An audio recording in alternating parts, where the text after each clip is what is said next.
And I'm going to call to order the Town of Los Gatos Planning Commission for Wednesday, August 12th. Mr. Paulson, would you please call the roll? Thank you. Commissioner Kane? Here. Commissioner Erickson? Here. Commissioner Hanson? Here. Commissioner Talasfor? Here. Commissioner Vice Chair Badami? Here. And Chair Birch. Here. I would like you all to please stand and join Commissioner Kane for the Pledge of Allegiance. Please join me. I pledge allegiance to the flag of the United States of America and to the republic for which it stands, one nation, under God, indivisible, with liberty and justice for all. Thank you, Commissioner Kane.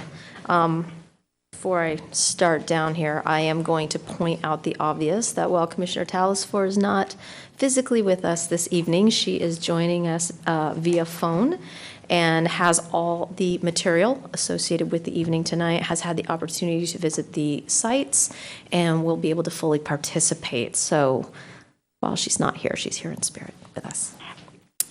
The Town of Los Gatos strongly encourages active participation in the public process, which is a cornerstone of democracy and essential to the Planning Commission conducting its business on behalf of the Town Council and the citizens of the town. There are several ways for the members of the public to participate. First, written communications about agenda items submitted to the staff prior to meetings are always very welcome and very helpful. Second, at meetings of the commission, there are two opportunities for members of the public to participate. First is during the verbal communications portions of the evening. You are invited to speak on any topic which is not on the agenda. And second, any member of the public may speak during the public hearing of an agendized item.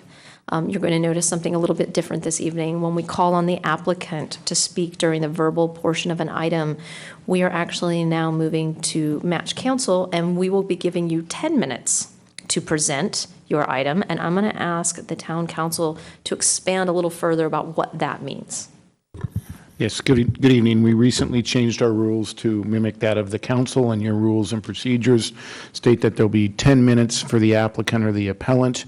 That includes the applicant or the appellant's experts, consultants. So as a whole, you only have 10 minutes. You don't get to use your 10 minutes as the applicant and then have your consultant, architect, or expert, whatever it may be, also speak. So together you'll have your 10 minutes to speak while during your presentation. That can be split up any way that you want.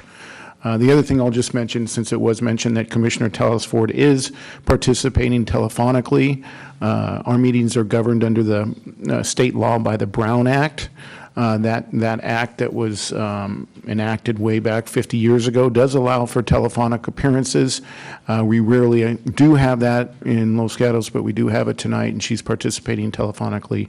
And we'll be asking throughout the meeting if she has any questions, comments, and when we vote, we'll make sure that her vote is set forth in the record to clearly make sure we know how she voted. Thank you. So if you do wish to address the commission tonight, I'm going to ask that you please fill out one of the speaker's cards. These are located in the back of the benches in front of you. And make sure that you please note which agenda item you would like to be discussing. Print your name clearly, and if you do by any chance have a last name that's a little bit difficult to pronounce, I always appreciate if you phonetically spell that out for me. When you do come up, I'm going to ask that you please adjust the microphone to you so that we all can hear you very clearly. State your name and, if you choose, your address for the record. And after the applicant speaks, everyone has a chance to obviously respond, and that is still at our 3-minute time limit. Our first item tonight is approval of the minutes. Minutes for July 8th of the commission were distributed in the packet. Are there any corrections or additions or minutes or notes to be made to the minutes, Commissioner Badami? No, but I'm ready for a motion to approve. Okay. So I move to approve the minutes of July 8th, 2015. All right, do I have a second? Second the motion. All right, so we have a first and a second. Commissioner Erickson, how do you vote?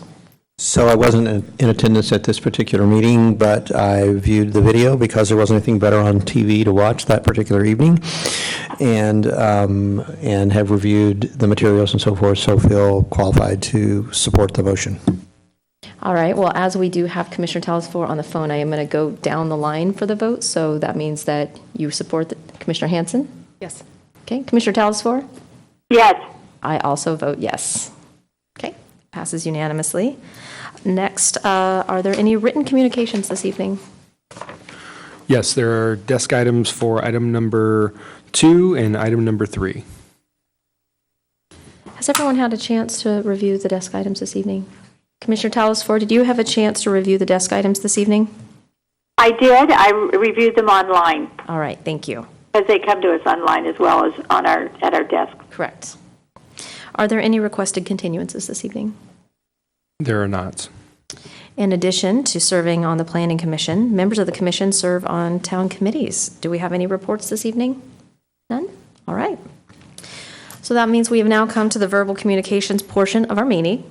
Members of the public are invited to address the commission on any item not on tonight's agenda. I do not see any cards, and it doesn't look as though anyone is jumping up to speak, so we will move past that item. Do we have any items on the consent item this evening? No? No, And we have no continued items. correct. All right. That means that we will now move to the public hearing portion of our agenda and consider item number 1, Architectural and Site Application S-12-012, requesting approval to add a second-story addition above commercial space located at 25 East Main. That is property zone C2, APN number 529-28-037. Are there any disclosures by any commissioners for this item? No? And I assume everyone has had an opportunity to visit the site? Okay. All right, Ms. Mosley, I understand you're going to give us a staff report this evening? I am, thank you. Good evening, Commissioners. As you're aware, the application was considered by the Planning Commission on June 10th. While the Commission is overall supportive of the overall concept of the addition over the existing commercial space at 25 East Main Street, several of the Commissioners had concerns in regards to the location of the terrace at the front of the building. And as a result, the Commission chose to continue the item until this evening to allow the applicant to provide options for locating the terrace at the rear of the structure and making some additional architectural changes which are discussed within your staff report. As of that meeting, the applicant has considered the Commission's concerns as they understood them, and while the terrace, as you can see, remains at the front of the building, they believe the significant constraints of the site, which would impact the functionality of the outdoor space. As a result, they looked for ways to address the Commission's concerns while still locating the terrace at the front, where they felt the more usable space existed. And as you can see, what they did was they reduced the depth of the terrace to 8 feet. And they incorporated a brick wall of 5 feet 6 inches all the way around that to effectively hide any potential items that would be on that terrace and the majority of the people that would be potentially be on that terrace.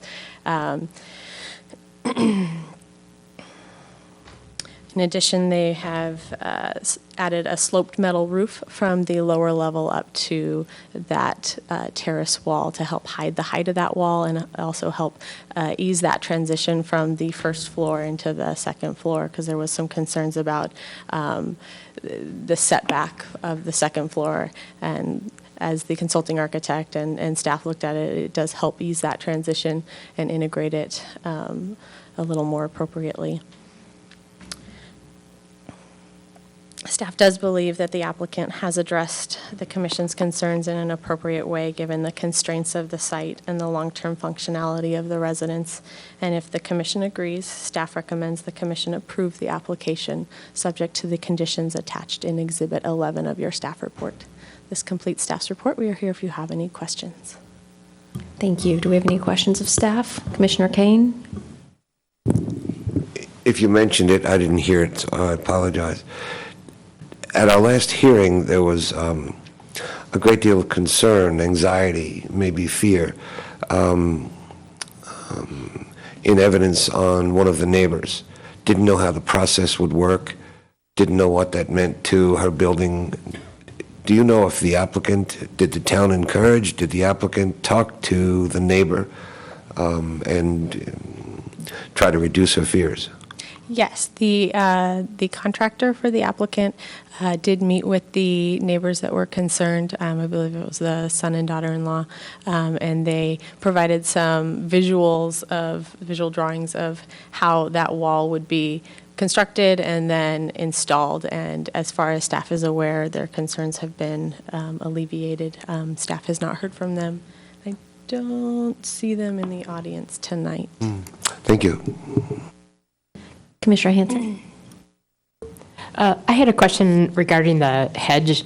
There was mention of the original proposal that came back after the first hearing to put a hedge in, and if I understood the written report, the intent of that was to increase the height and screening of the patio. And our consulting architect recommended not having the hedge. And we didn't see that report, or at least I didn't see it.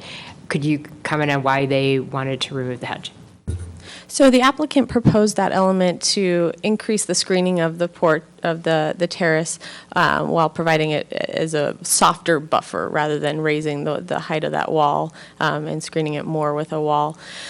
The consulting architect was out of the office on vacation for the majority of the last few weeks, and so he did take the time to review what was provided to him, but he didn't put together an official report. It was just a short email to staff in regards to his review, and one of the elements was just the concern about the overall appearance of a hedge over time, depending on who's maintaining it, and water usage and such, that kind of a landscaping might have a different effect and might get back to what the commission was originally concerned about as far as the appearance of that patio from Main Street. He did provide some possible landscaping suggestions that could be incorporated, though. Commissioner Talasford, do you have any questions of staff at this time? I do not. Thank you for asking. All right. Any other questions? Anyone? No? Thank you. Thank you. So we will now open the public portion of the public hearing and give the applicant an opportunity to address the commission for up to 10 minutes. I believe I have Mr. Fleury. Hi, my name is Bob Fleury. I'm with Fleury Bryant Design Group. We're the project designers. If you look at the Beckwith building next door, you'll see that the decks and the terraces facing the rear of that building aren't really functional as outdoor living spaces. They really serve more as ingress and egress than anything else. And, I acknowledge that our proposal isn't a condo or a multi-unit development, but there are similarities. And as I understand it, the general plan encourages functional outdoor living spaces in these similar circumstances. I think that by relegating the outdoor living space to the rear of the building, these spaces will ultimately be used for, haphazard storage and of, old patio furniture and that sort of thing, as, was a concern would happen on the terrace at the front of the building. The freeway noise and the exhaust odors will render a space toward the rear of the building as being pretty unusable as a functional outdoor living space. The likelihood that any space like that is going to be maintained is low, since nobody will want to be there long enough to use it for its intended purpose. So, the front of the building just is really the only place that we can put an outdoor living space that's going to be functional. That's really all I wanted to, aside from what's in your staff report and all the documents that have been given to you. I think everything else is pretty well documented. So I'm here to answer any questions if you have any. All right. Does anyone, Commissioner Badami, Hanson, and Erickson? Per your exhibit, you're proposing a partial metal roof. Yes. So did you bring a material for us so that we can view the color, the sheen, the size of the panels? I do not have a material sample with me. I can show you a photograph of the Beckwith building next door that we're trying to emulate, if you'd like to see that. They have a kind of a patinaed standing seam roof on their canopy in the front of the building. Can you confirm you're using the exact same color? We can agree to do that. Yes. I actually would like to see the sample while we're debating the proposal tonight, but thank you. Okay, well, would you like to see that photograph? Certainly, if you have it. I do. Should we have him put that, if he only have has one photograph, should we just put it up on the overhead?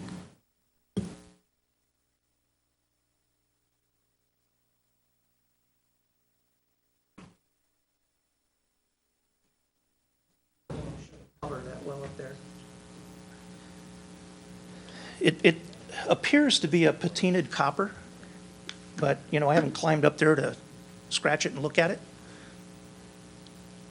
But we will commit ourselves to, matching that as closely as we possibly can. Well, my concern would be the paint color on that particular building is quite different from the red brick of the building that you would be putting the metal roof on. Well, while it doesn't show up on this very well, I can pass this photo around. It is against red brick on this building. Okay. That's, the colors kind of wash out in that, but I'm happy to pass this original around if you'd like to see it. Yes, please do. Thank you.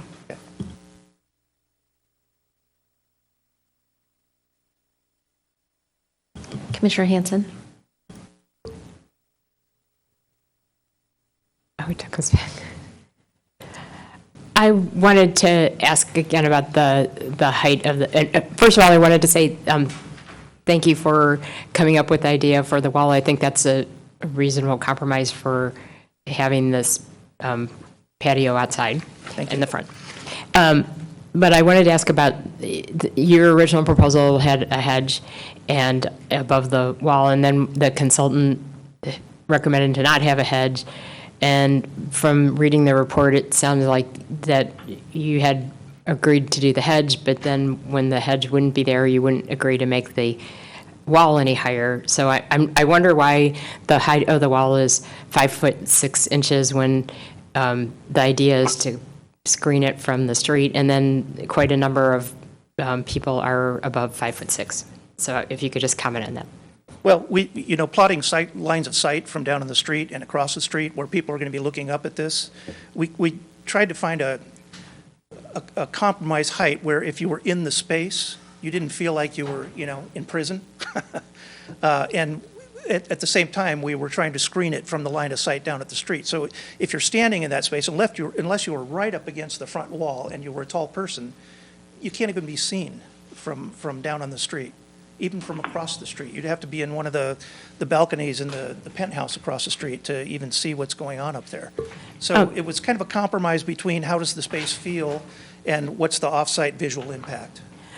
Okay, so on page 11 in the plans, Yes.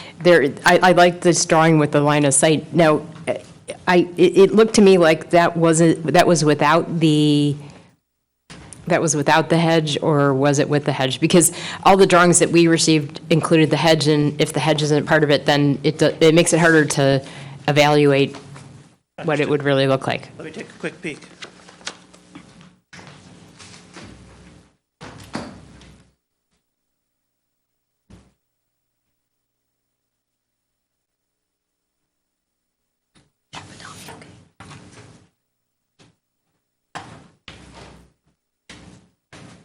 That's without the hedge.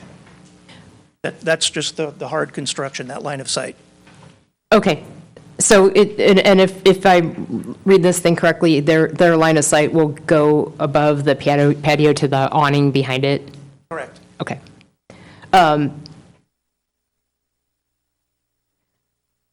Okay, that's all.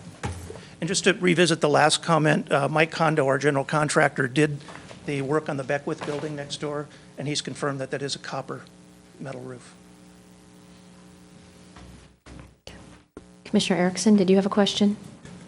So Commissioner Hanson just asked my question, but I'm going to ask you another quick question. So in the typical, would you remind me, in the typical backyard in a residential setting, the height of a fence is? 6 feet.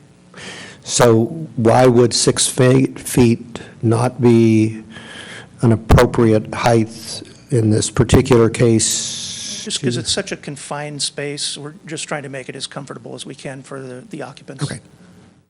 A typical backyard is much larger than that. Commissioner Talasford, did you have any questions for the applicant? I think I do, and I'm hearing most of it. So the standing seam roof, was the picture put on the overhead about the Beckwith building?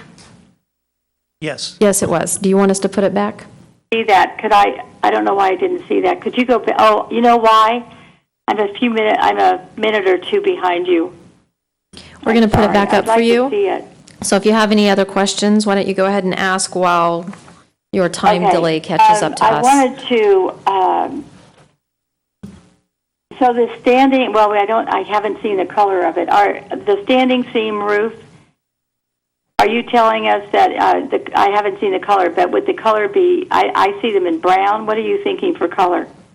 Well, it's a copper roof, and I think that roof has naturally patinaed over time, so it takes on sort of a green, sort of, a dusty green color. Okay. And that's the natural degradation of the copper. So I have a question that is a little bit different now, but the Planning Commission was very clear at our last meeting, and we really did not want to see living space in that area. I want to ask you, did you attempt to design something in the back? I mean, I appreciate that you're almost at 50% of what the original terrace was in the front, but disappointed that I didn't see anything to the back. We did Oh, take wait, here's the picture. I'm seeing it now. And where is the standing seam? It's under the peak. Is that what I'm seeing? Yeah, it's under the peak over the top of those two bay windows. Okay. Yep. All right. Anyway, so getting back to and that's painted the same color as the building, which is why it doesn't stand out and it doesn't take away from the It's really not the same color as the building. The building is red brick. Unfortunately, what you're seeing on the overhead projector, the colors are very washed out. It's a dusty green color on the standing seam copper roof, and it's against red brick, although from that image you can't really tell that. Okay. So, anyway, so what I wanted to ask you was, or what I did ask was, did you make any attempt to put the terrace in the back? Because the Beckwith building has all their terraces in the back, and I would disagree with you. I see chairs up on those decks, and I see tables, which indicated to me that people actually are out there using it. So could you respond to that, please? Well, we did take a look at trying to put a terrace on the back, but it was really not a solution that the owner of the building was interested in pursuing. He's planning on living there with his wife for many years to come, and he doesn't really want to sit in a terrace at the rear of the building, putting up with freeway noise and exhaust fumes from the kitchen exhaust and all that. It's not a space that he would likely use as an outdoor living space under those circumstances. Okay. All right. The one thing I will say, though, about the standing seam is that the square footage of that, we're going to go back to the standing seam detail on the Beckwith building. That standing seam area is quite small compared to the square footage of the building. In the case of your building, as I see it on these elevations, it's quite prominent. So that is my comment right now. Okay, understood. Thank you. So I would like to ask a quick question just for confirmation. When was this installed on the Beckwith building? So do we know that we can, if we're saying we're going to match it, we know that materials unfortunately come and go. Do we know that that is actually available to purchase at this time? Okay. You know what, I'm going to need you to come to the microphone because nobody can hear you but me. Thank you. And I'd like for you to please state your name for the record. I'm Mike Condo with Condo Construction. We did this building in 1990 after the earthquake, and the owners for the first year or so would rent a a scissor lift and go up and polish this bright copper roof. Well, he got tired of that after a couple of years. So since then, it has done what copper does, and it darkens and patinas over the years. This would do the same thing over if they don't do anything with it over 4, maybe 5 years, would match up with this. To start out with, though, it'd be a copper roof. And in your opinion, the two buildings and the color of brick, and I'm doing some of this for Commissioner Talasfor's benefit, since she's not right here at this. The brick color between the two buildings, in my opinion, those are quite similar. So color-wise, we're looking at an equivalent.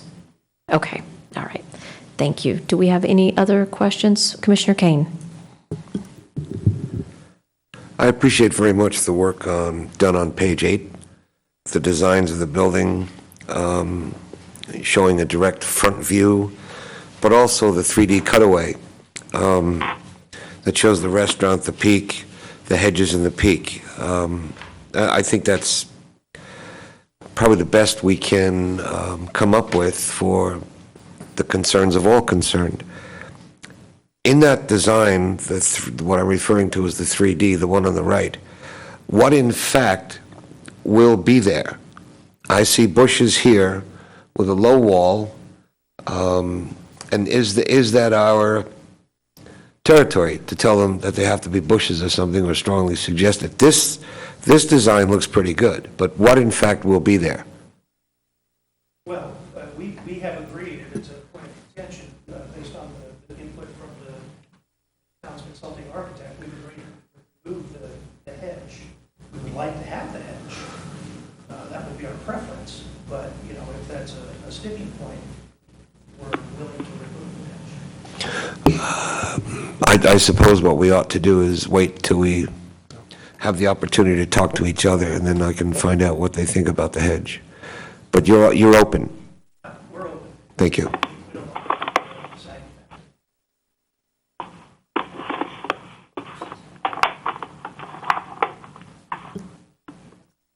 I was getting some confirmation. Commissioner Erickson?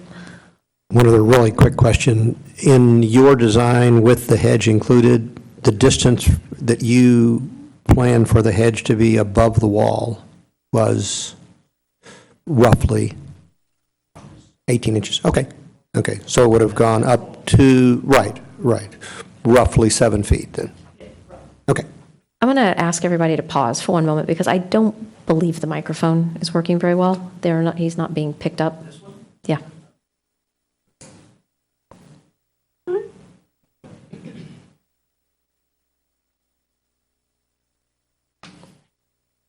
You're welcome.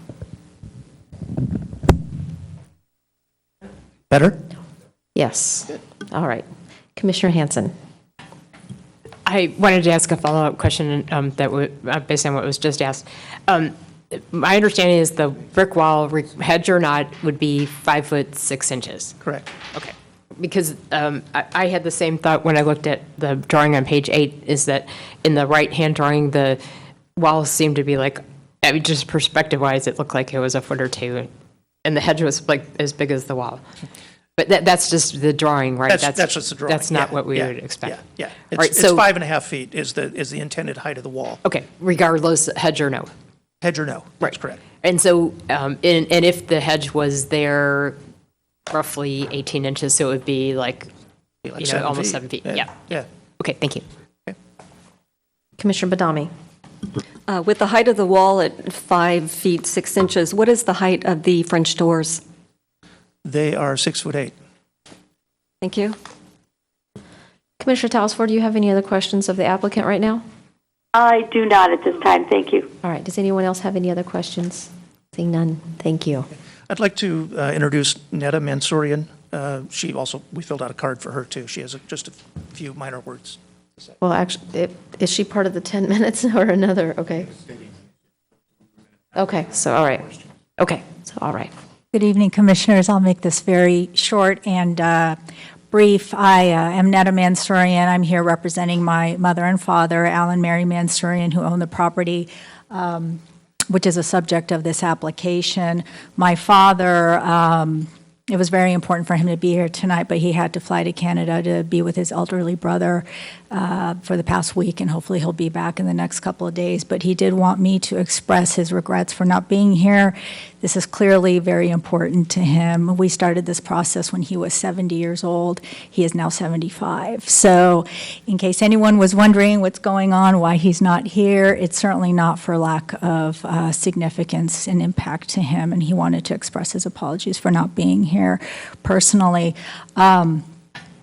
I think that the spirit with which we took the commission's comments at the last meeting was one of great importance. We took it very seriously. We went back to the drawing boards at great expense and really tried to approach this from every angle.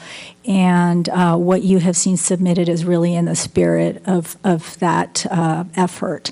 And I wanted to relay that. And to the extent that there's any questions or any concerns, obviously we will continue to address them. But we're here tonight hoping for some finality.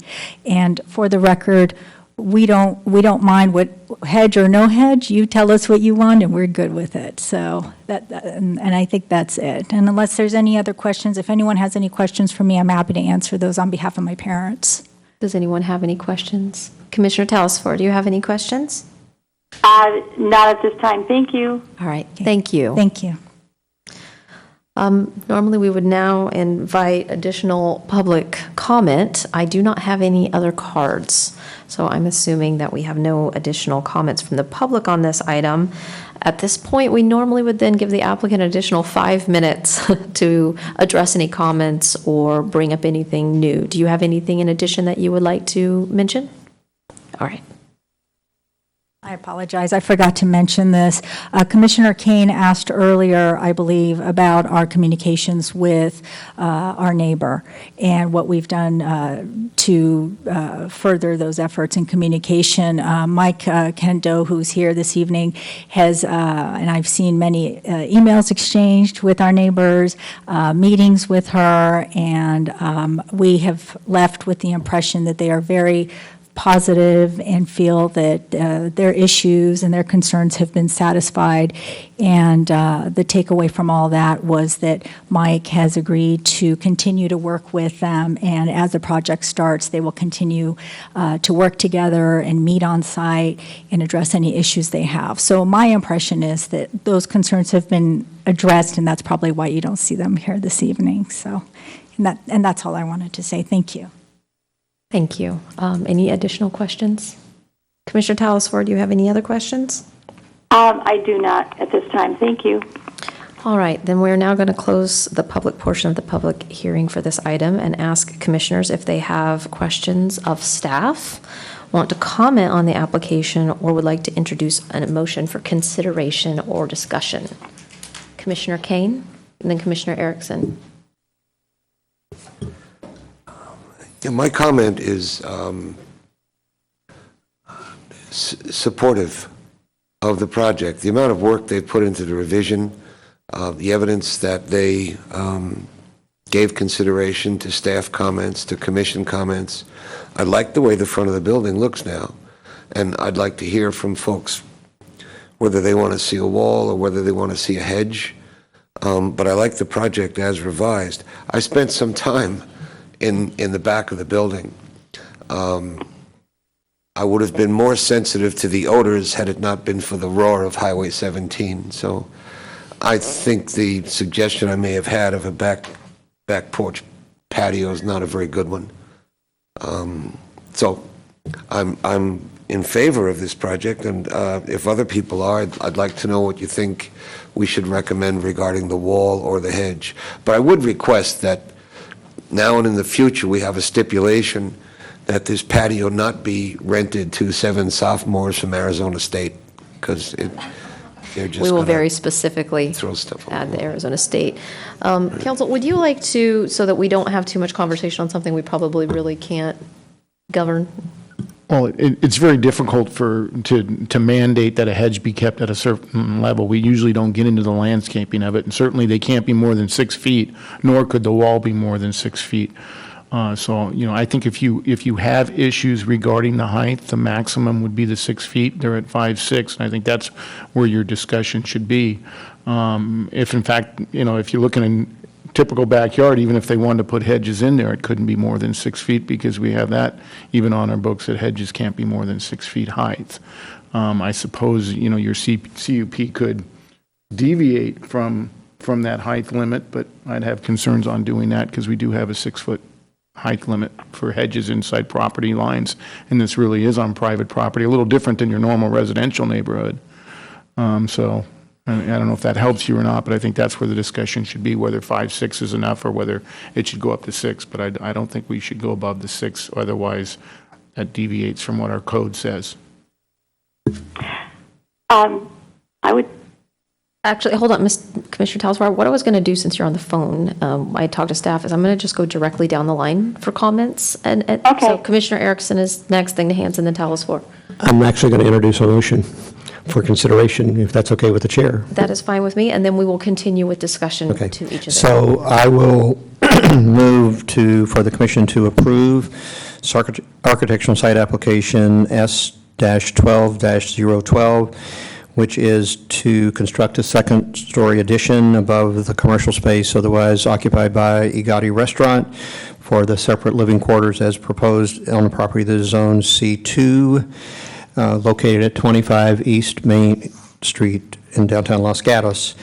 I can make the required findings that the proposed project is categorically exempt pursuant to Section 15303 of the California Environmental Quality Act as adopted by the town as outlined in Exhibit 2 of the materials that were presented at the last meeting. I can make the required, we've made the required considerations as required by Section 2920.150 of the Town Code for granting approval of an architectural site application that were also outlined in Exhibit 2 of the materials provided at the last meeting. And I would say approve architectural site application S-12-102, subject to the conditions contained in Exhibit 11 and the development plans contained in Exhibit 13 of tonight's packet, with the exception that the hedge be removed and the wall be 6 feet. All right, do we have a second? And then we will move into discussion. Commissioner Hanson. I will second the motion. All right, thank you. Commissioner Hanson, do you have any further discussion that you would like to have, or any questions of staff? I had one question of staff. I was looking at the conditions of approval, and while I know the applicant that would be living in the property for the next few years, it's not the issue, but then my concern goes back to our last discussion about it being rented out to college students or whatnot. So is there a prohibition in here for outside noise on the patio? There's outdoor music, and there's I don't know if that was in the conditions of approval. There is no restriction on the use of the space because this is an architecture and site application only. So you can't. And so we can't regulate it beyond the construction of it. Okay. But it would fall within our normal noise ordinance for any other residential that we approve. Okay, and so that's how we'd be covered if in fact there was a different tenant in there. Thank you. So I just wanted to say that I'm in favor of the proposal. I think that it was a good compromise for where we were before. I prefer to see the wall at a higher level than the 5'6", either by hedge or the wall being higher, so I'm okay with, that's why I seconded the motion. Commissioner Talsvar, hold on. Do you have any comments or discussion? I do. I have a lot of comments. I'm very, very conflicted here. I really like the idea of living units above some of our buildings. But if we do that, in this case, it just seems that we need to have a little more control about perhaps this needs to be an owner-occupied area, apartment or living residence. And I don't know if we can put that into the conditions. I'd like to ask staff that question before I go on. Could that possibly be a condition? No. Okay. So, like I said, I'm conflicted. I worry about landscaping that, unless it's maintained very well, and who gets to choose the hedge type. I mean, I don't even think we should get into that. We could, but I don't think we should. And if that hedge dies, then what would it be replaced with? See, there's no control over that. So that bothers me. The idea of adding another foot to make it 6 feet, or whatever, it's 4 inches to make it 6 feet, bothers me because it adds a lot of weight and mass to this already unconventional and rather lopsided building. I said it at the last meeting, and I'll say it again, that we have to be concerned about preserving the integrity of this area because it captures a piece of the historic character of our town. And alterations, additions, and new construction, we have to be careful to consider when they can have a significant visual impact. And I think that this does. And although it's not a historic building, it's nonetheless a contributor by virtue of its location. And I understand, to me, the Beckwith building had the livable outdoor space in the back for a reason. And that would be the continuation of what would make this area special and historic and preserve our character. So but I understand that the owner would like to live in that building, and I really would like to have that happen.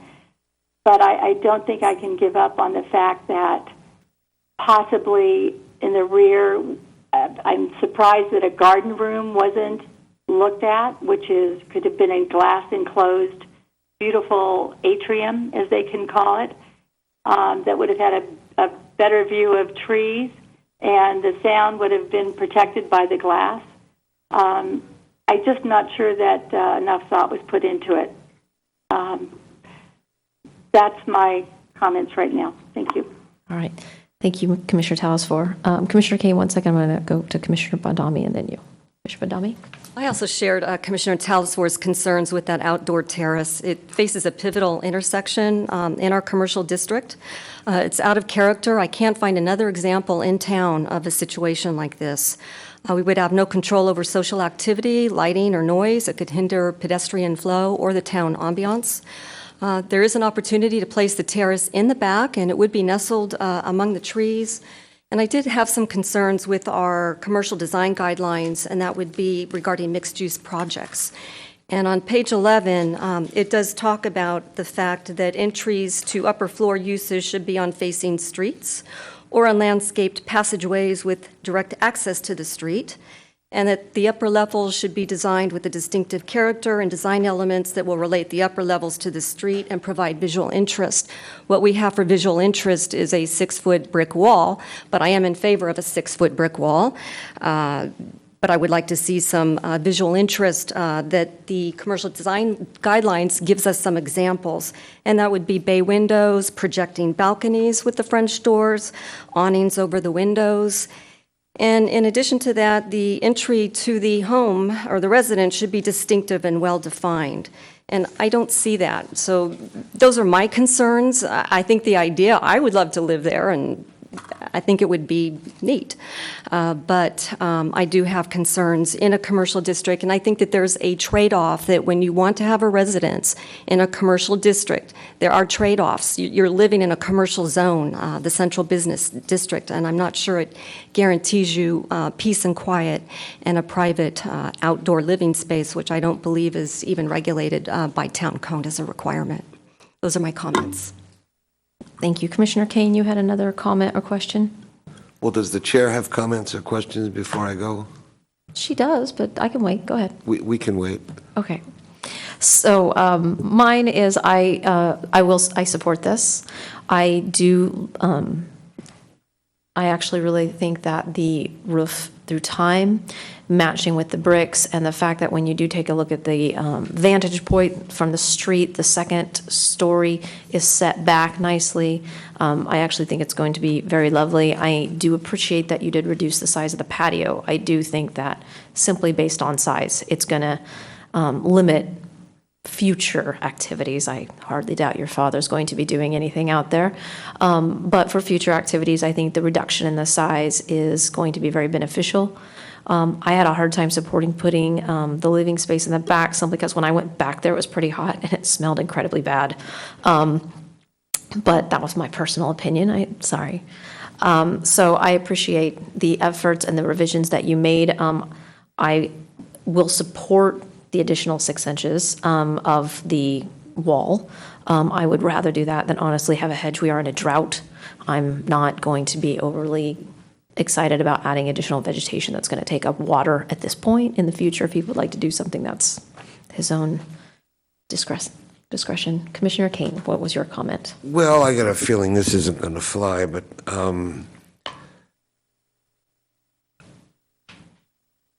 the idea of having a 6-foot fence in one's backyard is one thing. And they're mostly made out of redwood, and they sneak in a 2-foot trestle, by the way, which is allowed. But the idea of having a 6-foot brick wall on a second-story structure reminds me of recreation time at your neighborhood prison. It's just going to be a brick wall and a courtyard, and you get 10 minutes and you have to come back in. With all due respect to those who think that's a good idea, envision it. This wall will be over your head, and you're just surrounded by brick, and I don't get the point. 5.5 or even 5 feet, it just allows more light, more visibility, makes this thing functional. If we're going to brick it in, tear it down. Otherwise, give them a chance. You want landscaping, put in cactus. I don't care. But I really wouldn't do a 6-foot wall without really visualizing what that's going to feel like when you walk out there and you have 6 feet on all 3 sides. I'll support the motion if I have to, but I don't want to. Well, I don't think a 6-foot wall is really livable. We can have some continued discussion because I don't disagree with you. I'm not incredibly tall, so being out in a small enclosed patio with a 6-foot wall around me, I mean, I'm honestly was supporting it for the sake of you. I would like to see this finally move on. But I would be supportive of something smaller because truly when you look at the viewpoint from the street, someone would probably need to be around 7 feet tall to actually be seen from across the street. And to the extent it matters, if you do that military line of sight thing, what's missing from the drawing that I noticed today is a pretty substantial tree. And the tree belongs to the town, so they can't cut it down if they don't like the view. And the tree provides a break in the line of sight. And presumably the tree's only going to get bigger. And if you stand over by, the Purple Onion, and suddenly you notice this tree is covering most of what I was concerned about. It really mitigates the whole view. So where do we go? The maker of motion, You need reconsider to the talk height? to the maker of motion and see what his consideration would be. So 2 comments. The first comment, before I comment on the height of the wall, I actually think that, just for the record, that they did an excellent job with the design of the front of the building, and that it does nod very nicely to the Beckwith building and integrates well into this section of the country, this section of the town. So we'll add to the section of the town, not detract from the section of the town. Just want that as part of the record. And the maker of the motion would like to amend the motion to remove the hedge and have a 5-foot 6-inch wall. If the seconder of the motion would agree. Right, it's seconder, Commissioner Hanson. I can agree to that change. All right. Excuse me, could I? Yes, Commissioner Talesford, do you have any comments? I do, thank you. I hate to interrupt like that. It sounds rude, but I don't know how else to. No, I apologize. Please do. I really appreciated Commissioner Kane's comments and Commissioner Badami's comments, because one, we are in a commercial area, and I think details and refinements are always in order. And it does bother me to think that we could ever have the brick wall, like I said, adds the weight and the mass that's really bothersome to me. And so I couldn't support the motion at this point. And what I'm disappointed in is that we have no materials in front of us. For such an important building as a contributor to our historic sense, we don't even have a CAD drawing in color of what that standing seam roof is going to look like as it fades. That's the other reason I can't support this. I can't see this. Nicely done black and white sketches, but it doesn't show us what we really need to see. And I don't think that we can just say, oh, it'll be fine. I really don't. It's our responsibility to take what the guidelines are in our town and our codes and standards and stand up to them and with them. So those are the reasons I could not support this motion. We're in the 21st century. I'm surprised I don't have a CAD drawing in front of me. This is too important to me, so I will not be supporting this motion, and I'm sorry. I would have liked to. I think the landscaping issue is an issue that I don't know how we resolve it, and adding this brick wall to 6 feet, I wouldn't agree with that at all. I'm not even sure the 5'6" wall is what I'd agree with, because if you only say, okay, we'll have the wall at 5'6", what's the rest of it going to look like? What happens after 5'6" if you take the landscaping away? All right. Do we have any other comments? Or are we ready for a vote? Ready for a vote? So Commissioner Kane?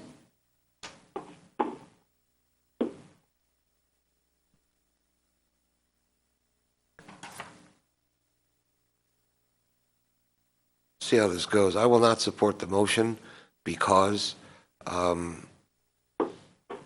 think we need a 5-foot wall, not a prison wall. We're designing, and I'm bothered by that as well. Ivy walls, brick walls, some kind of landscaping, but I don't know how we got to 5.5 feet. It just seems prohibitive. So I'll say no at this time and see what happens. All right. Well, we know the maker of the motion the second. Commissioner Talasfor? Say again? Do you vote yes or no? I vote no. Commissioner Badami? For reasons stated, thank you. Thank you. No, for my previous reasons stated. All right. I'm actually going to vote approval of it, so that puts us at a tie. So how do we move forward for this? Continue to debate the item, and hopefully a second motion might be approved or denial of the project. So, Commissioner Kane, your sole purpose in stating that you do not support it is the height of the wall. I think that then needs to become, the 5'6" came from the applicant, from their drawings. That was the height that they had placed in the drawings. I don't know if we want to recommend a different height lower than what the applicant had without potentially opening the public portion to re-ask the applicant. The whole thing? I'm not sure if we should recommend in the motion stating a different height wall without reopening the public portion to ask the applicant, which we can certainly do. If your concern is you would like Like that, as in maybe they don't want that. That's a good idea. right. Yes. For Yes. privacy purposes, they may say that is not what I'm interested in. Okay. Commissioner Erickson? May I ask a question? Of course. When you do open the public hearing, Yes. can you ask them if they could at least come back with a photorealistic rendering of a viewpoint of this wall without landscaping? I'm going to answer that first, Commissioner Kane. We most certainly can ask that. However, if the motion passes, I would be more strongly recommending to state that they need to bring a sample to staff for staff to confirm that this matches what has been installed in the adjacent building. That would be my recommendation just for timeliness. Commissioner Kane, you raised your hand. Do you have a different suggestion? No, that was the idea, subject to the approval of the Director of Community Development. I think 5 years is a lot. Right. So I'm going to reopen the public portion of the public hearing and call Mr. Fleury back up, along with anyone else that may want to speak to this. Obviously, we've gone a little bit in both ways, looking at this being a bit taller for, purpose of screening from to actual usage. And I'm kind of glad we opened this because I was trying to somewhat scale off this. And it looks like the pitch of the roof is probably at almost right at 5 feet. Is that correct? Where does that dive into the wall? Well, if you look at our front elevation on sheet 8, if you have that I do. in front of you, the peak of the existing pediment at the ground floor is, the top of that is at 5'6" above the terrace floor. So that was kind of the determining factor, in addition to the points I made earlier about, not trying to make it feel like a prison yard. I mean, as a practical matter, we would be happy to have the wall a little lower, I agree, but I don't think we want to make an awkward architectural detail of the pitch being, and the pitch being 5'6". That's my point. I mean, there's a reason that it's at 5'6". It wasn't just arbitrary. Right. It does align with that prominent point on the front of the existing building, so. Okay. Commissioner Kane, did you want to ask any follow-up questions? Commissioner Talasford, did you want to ask any additional questions about the roof while we have the applicant? Well, I don't know about the roof, but the lower wall could work. It would depend on the CAD viewpoint if we had one. And that's why, to me, that's really important for us to see. I mean, this is, we're talking now about something different than is in front of us. So just and yes, it could go back to staff. Maybe staff has a suggestion about how I could feel more comfortable with what I'm going to see at the end of this, in a way of, either bringing it back just as a informational thing, or, I mean, I don't know how to do this, but I think something needs to be done. I can't vote on something I can't see. Okay. So I want to clarify then two things. One, I'm going to ask a question to the applicant, and I'm going to ask you to clarify something for me. So I want to make sure that for everyone, who's looking at this in real time, the purpose of the 5'6" wall is because the existing first floor highest peak of the pitched roof is at the 5'6" point, which is actually a height of, I don't know, I lost my glasses, but they match. Yeah. So to reduce the height of the patio wall will actually create a very awkward architectural detail. So at this point, we're not going to discuss lowering that wall any further. Is everybody understanding that the same way I am? And then my second point was going to be, can we then have this be stated that a material sample of the roof. Now, we understand it is actually not going to look just like the Beckwith building. I want everybody to understand this because it's going to be new copper. But we can look at the seam, the size of the panel, right? Could be presented to staff for staff to review and confirm that this is in matching with the Beckwith building. I assume if something were amiss, how would we approach that? If they brought you something and you said this absolutely doesn't match, which I'm confident is not going to happen, but I want to address all concerns. How would we approach that? So we would look at that given the discussion this evening and determine whether or not that's something that would have to come back to the commission for a decision on that specific element, or look at other opportunities. Given the Beckwith building probably went through historic preservation, maybe there's some other avenues, but we would get confirmation either from the PC or some other body. Okay, so we could potentially even say historic could review this as if needed. Okay. And would the applicant be Fine, well, could you please procure a sample that could then be brought in? Yes. Okay. Commissioner Erickson. Just an, pardon me, just an opinion from one commissioner. If in fact we get to the point where the staff has concerns about the element that we're talking about, I would much prefer, if they can't resolve the issue, that they bring it back to this commission, not to the Historic Preservation Commission, not to any other body. The applicant has spent a number of years getting to this point to then go to another body, which they would have to start over, educating them about, we want this to be done in this century. So we're making the decision, we're expressing our concerns, we need to accept the ownership if there's a concern with them not executing consistent with the action of this commission, that we own that, and then it comes back to us. I agree. Commissioner Erickson. May I say something? Yes, Commissioner Talasfor. Okay. I would agree with that this does need to come back to the commission. This is important enough. Matching the Beckwith building is not the important fact here or the issue. It's the view from the street. And we need to see it, and we need to own the decision is made tonight. So and that's how we have to do it. It has to come back. I'm sorry to delay. I hope it doesn't delay too much, but I need to see what's going to be in front of me. Thank you. So does anyone have any additional questions of the applicant? Because I'm going to close the public portion then.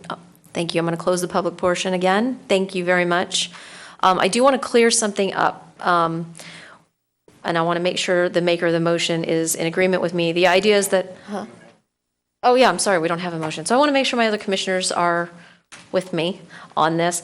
We are not actually requesting that this come back to us. The statement was, in my opinion, that we are requesting that the applicant bring a sample and any additional backup that you can provide to staff to verify that what is being placed on these drawings matches what is currently on the Beckwith building. The only reason that this would return back to this commission is if what is brought doesn't match and raises a flag.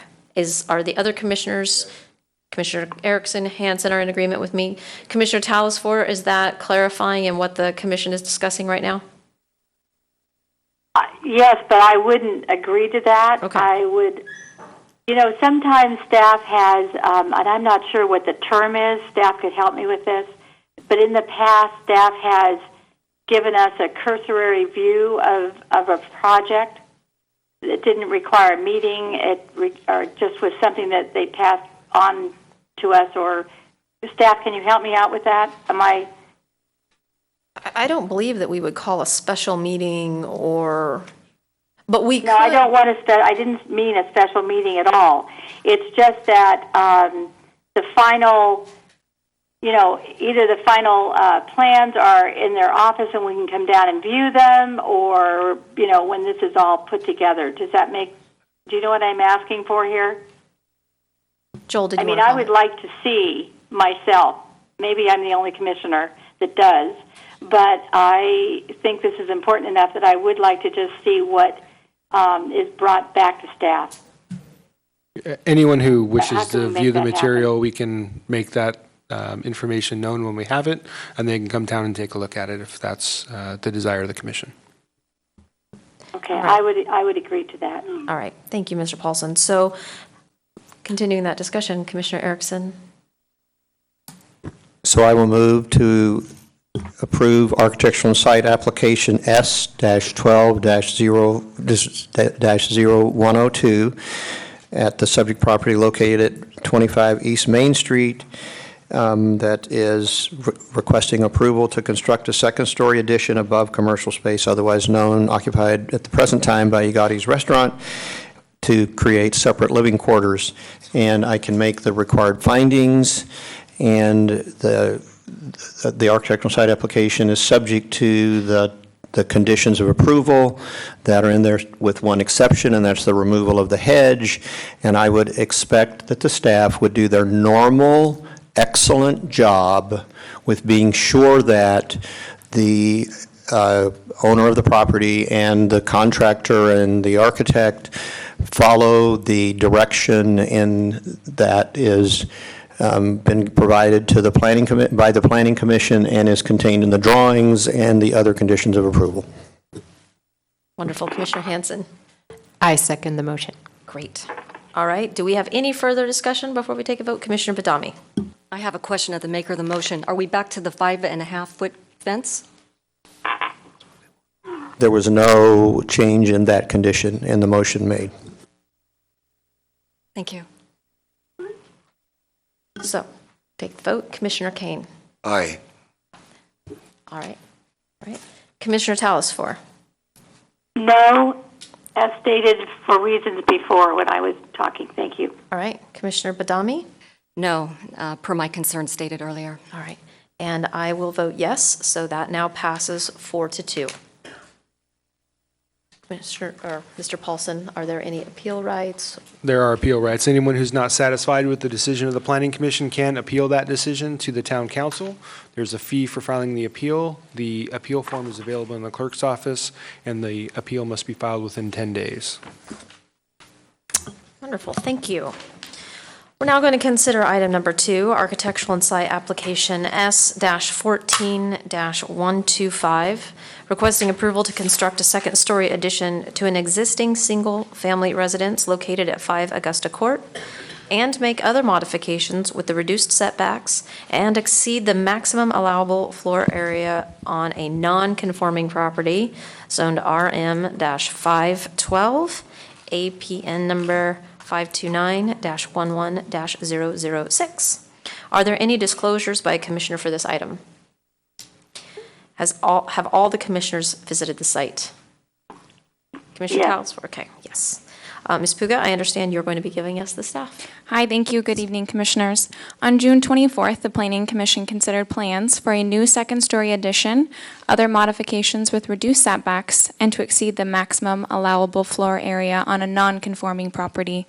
The Commission continued the matter to this agenda with specific direction to the applicant to reduce the square footage of the residence to be in compliance with the maximum FAR, to incorporate the recommendations of the consulting architect, and to review the residential design guidelines, specifically with blending two-story homes into smaller neighborhoods.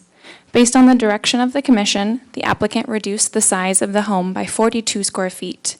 The revised project at 1,999 square feet now complies with the maximum allowable FAR.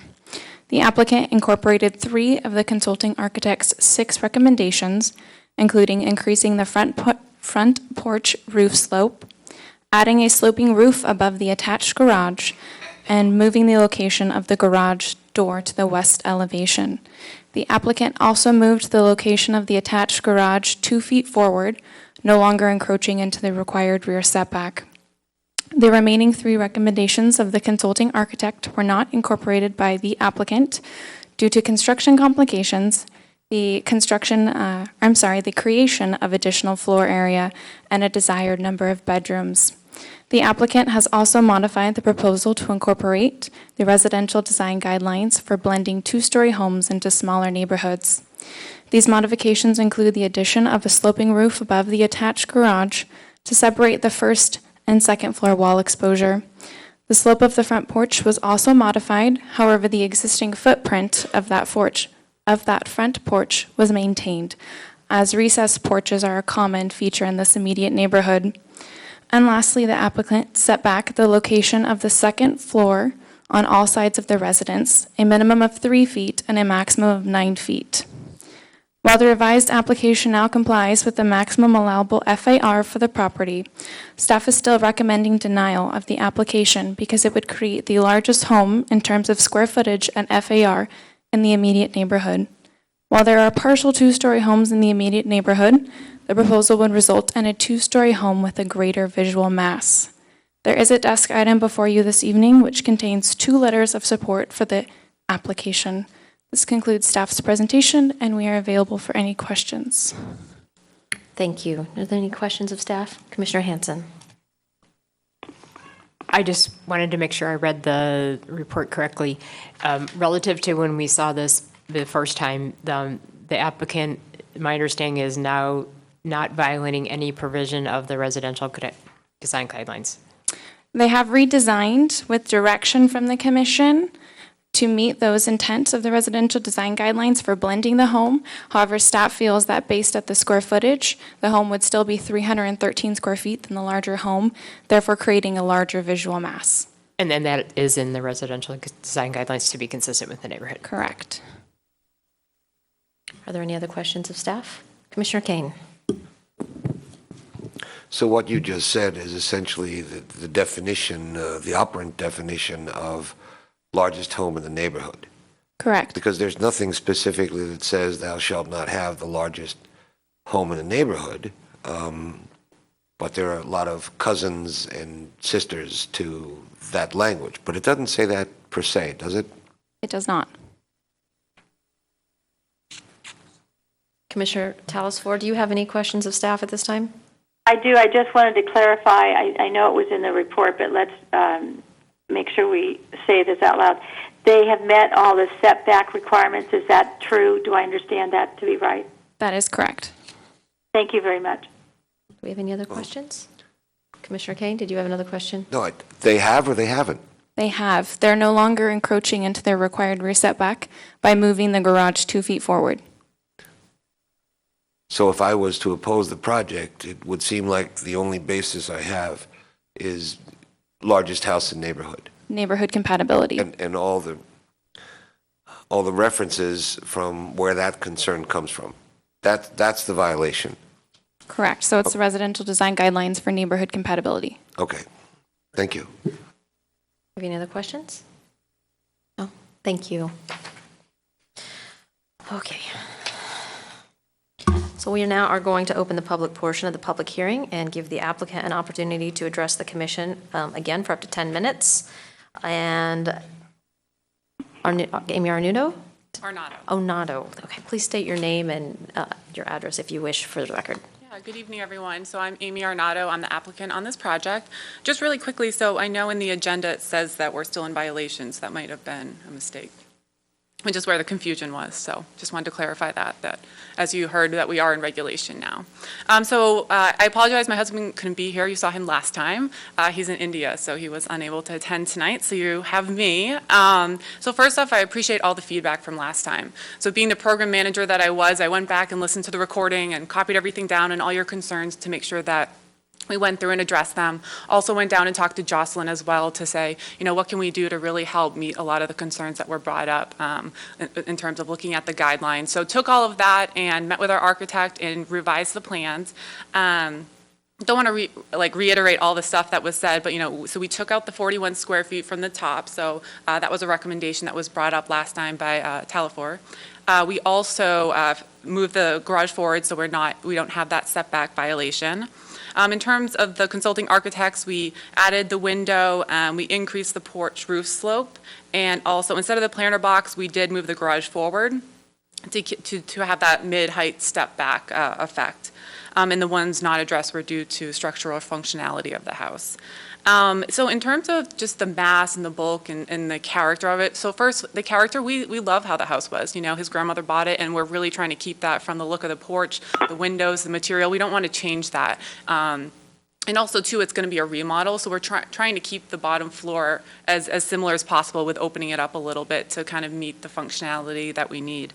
So our house is still, if you look at the garage and the house combined, our square foot is actually 11 feet under the house that's on the Santa Cruz Street. That's the 2-story. So combining them together, we are under that house.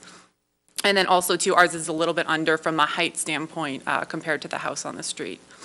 So just, we've constantly throughout the planning process kept, that in mind in terms of blending in with the rest of the neighborhood while also having that functionality that we're looking for in terms of having the house that, we can raise our family in, to being able to, we work for a global company, so having room for being able to have a little bit of an office, and then my family coming from the East Coast and staying with us. So we hope that you see that we have made a lot of efforts in making the changes, and you see it in the plans. And, just to kind of end is, people have said, well, we could move somewhere else, right? And we could get a bigger house and we could be, get a bigger yard, but this is a home for us, We've had 3 generations here. We still sit in the kitchen, and my husband talks about his grandmother cooking, fresh ravioli. And while that will not be me, we do want to stay in the neighborhood, and we still want to stay in the house, and that's what's important to us. So we really try to compromise and implement as much as we could in terms of the feedback you provided. So, thank you.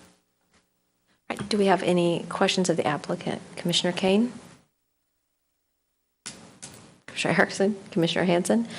Commissioner Talasford, do you have any questions? No, no. I will have a motion, though. All right, we're not there yet. Hold on. Commissioner Badami, any questions? No. All right. No. All right. Thank you. We now open the portion for public comment. The first card that I have is Cliff Peterson. He says okay. He says no. Nick Struthers. All right. Please note that you have 3 minutes to comment. Please state your name for us, and when the light turns yellow, you have 30 seconds, and when the light is red, we will cut you off. Hopefully I won't need that. My name is Nick Struthers. Myself and my wife Julie are neighbours of Stephen and Amy. We've lived in the house in 696 North Santa Cruz Avenue since 1999, and we were fortunate and privileged enough to know Rita, Stephen's grandmother, for the 5 years that she was alive when she was there. She moved into that house in the late 40s, and next door to that house there were orchards at the time. And I'm sure you've all visited the site, and you can see what's next door to that site now is in terms of the 1960s apartment complex. I'm sure none of you guys were on the planning commission when that was given approval. But I was just listening to somebody saying, the biggest house in the neighbourhood, and then you look at that, the complex next door. It doesn't make any sense to me. Amy and Stephen are a hard-working family. Now, it's very unusual for a normal family to be able to afford a house in Los Gatos, and the Planning Commission have the opportunity to help them get their dream house to raise a family. Their grandmother Rita, it would be a great legacy for her to have the 4th generation, her grandkids, great-grandkids, grow up in the house and the town that she loved. So hopefully you'll bring that into consideration, and thank you for listening to my comments. Thank you, Mr. Struthers. Are there any questions? No. Thank you. Phil Knopf? I hope I said your last name right. Okay.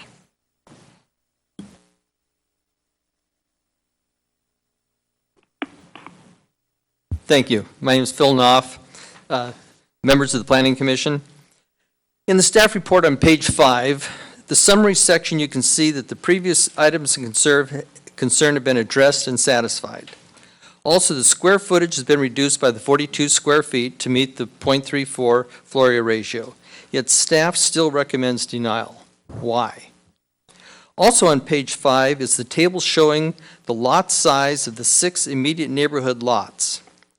You'll notice 5 Augusta Court is the smallest lot. Using the allowed floor area ratio, 5 Augusta Court will eventually become the smallest house of the 6 lots, as the 5 other lots are larger and have the potential to have larger homes. There will always be one home that is the largest. Now the largest house is the house at 696 Winchester.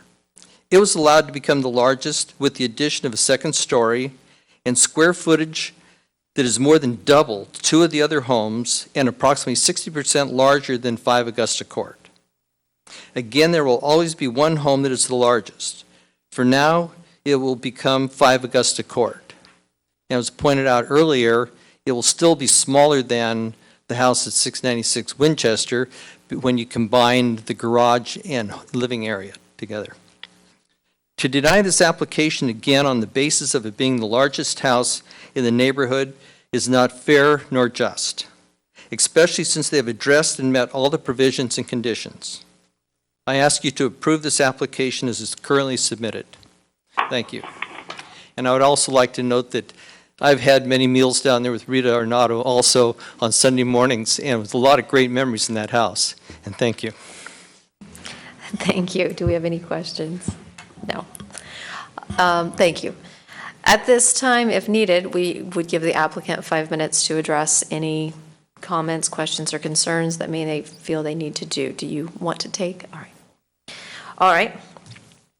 Since we are not going to be doing that, we're going to close the public discussion on this item and now ask my fellow commissioners if they have. I will.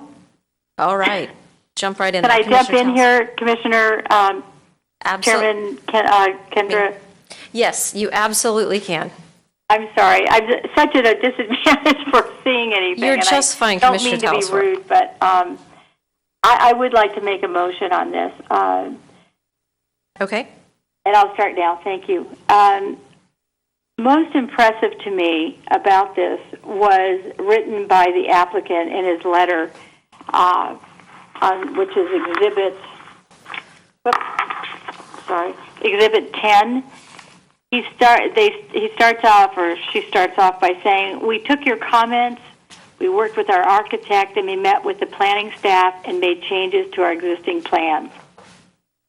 So the motion I would like to make is summarized, quite frankly, in the staff report on page 5, which is I can support this motion because the first and second floor of the proposed residence was reduced to comply with the maximum allowable FAR for the property. The location of the attached garage has moved forward 2 feet and is no longer encroaching into the required setback. The applicant revised the pitch of the front porch roof, incorporated a sloping roof above the attached garage, and added a window and an additional door to the west elevation based on the recommendations of the consulting architect. The other reason I can support this is, although this will be the largest house in the neighborhood, the way it's positioned, the fact that there's a sloping, that this whole area, this neighborhood is a sloping area, and the house on North Santa Cruz actually appears to be much larger than the proposed house. Plus the fact that there is this, is it a 3-story, I believe, apartment behind this application, and actually the second story will really enhance the neighborhood that this house is in, because it will block a significant portion of the view into that apartment from the neighboring homes in this neighborhood. And there's always, as we heard tonight, testimony, there's always going to be the largest home in a neighborhood. And I think in this case, what's more important is that this home is actually going to, it's much more of a livable, functional home now, especially for a young couple that hopes to have a family there. I think and this is nothing that is a standard, a guideline, or a code, but I think something that also struck me was that I think it's very charmingly significant that there is such a story to this house. And I would like to see this family grow there. So I'm going to make the motion to approve. I can make the findings that are on Exhibit 9, required findings for CEQA, compliance with the residential design guidelines, and required considerations and review of architecture and site applications.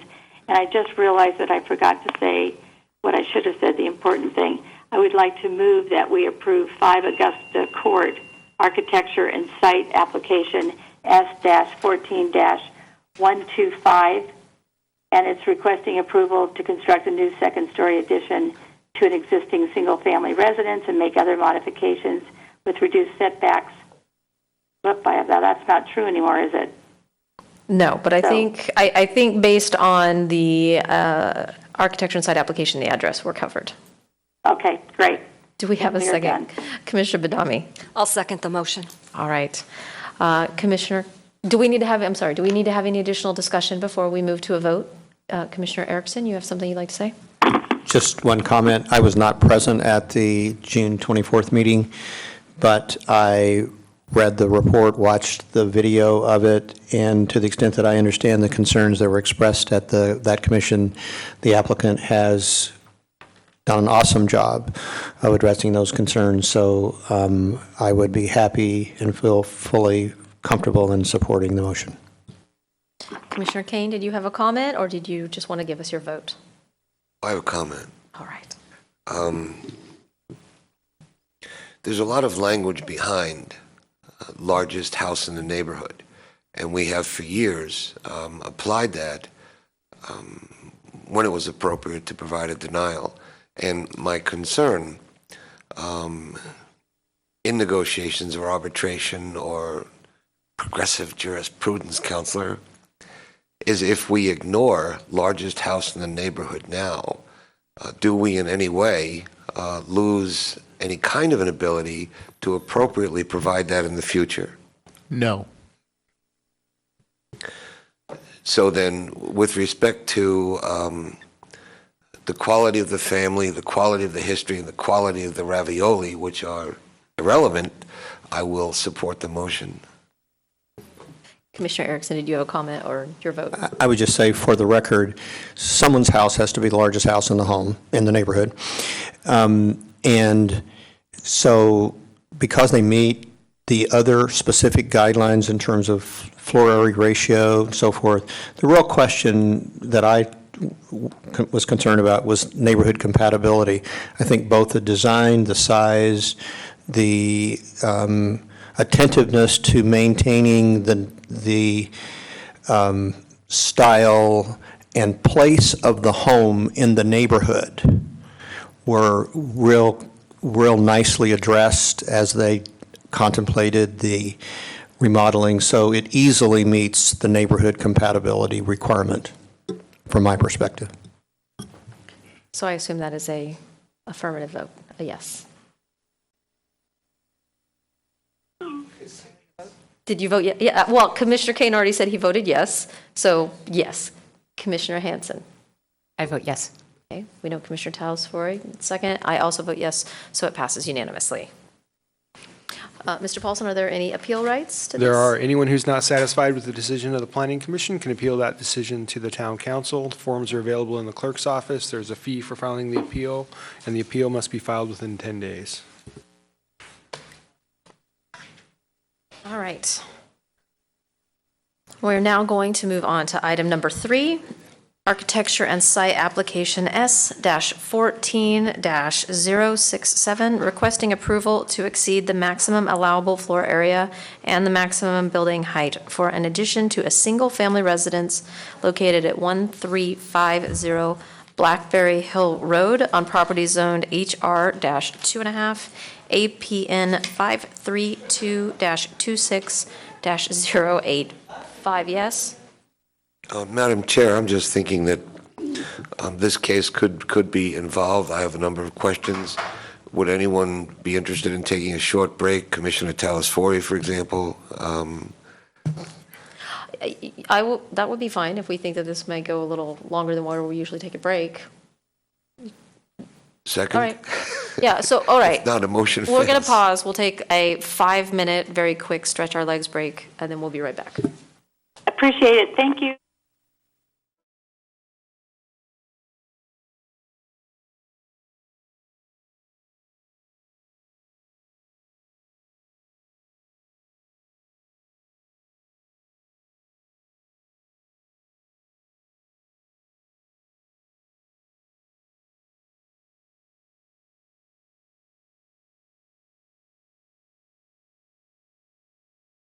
Everyone, we're going to call the meeting back into order. Thank you for letting us take a quick break.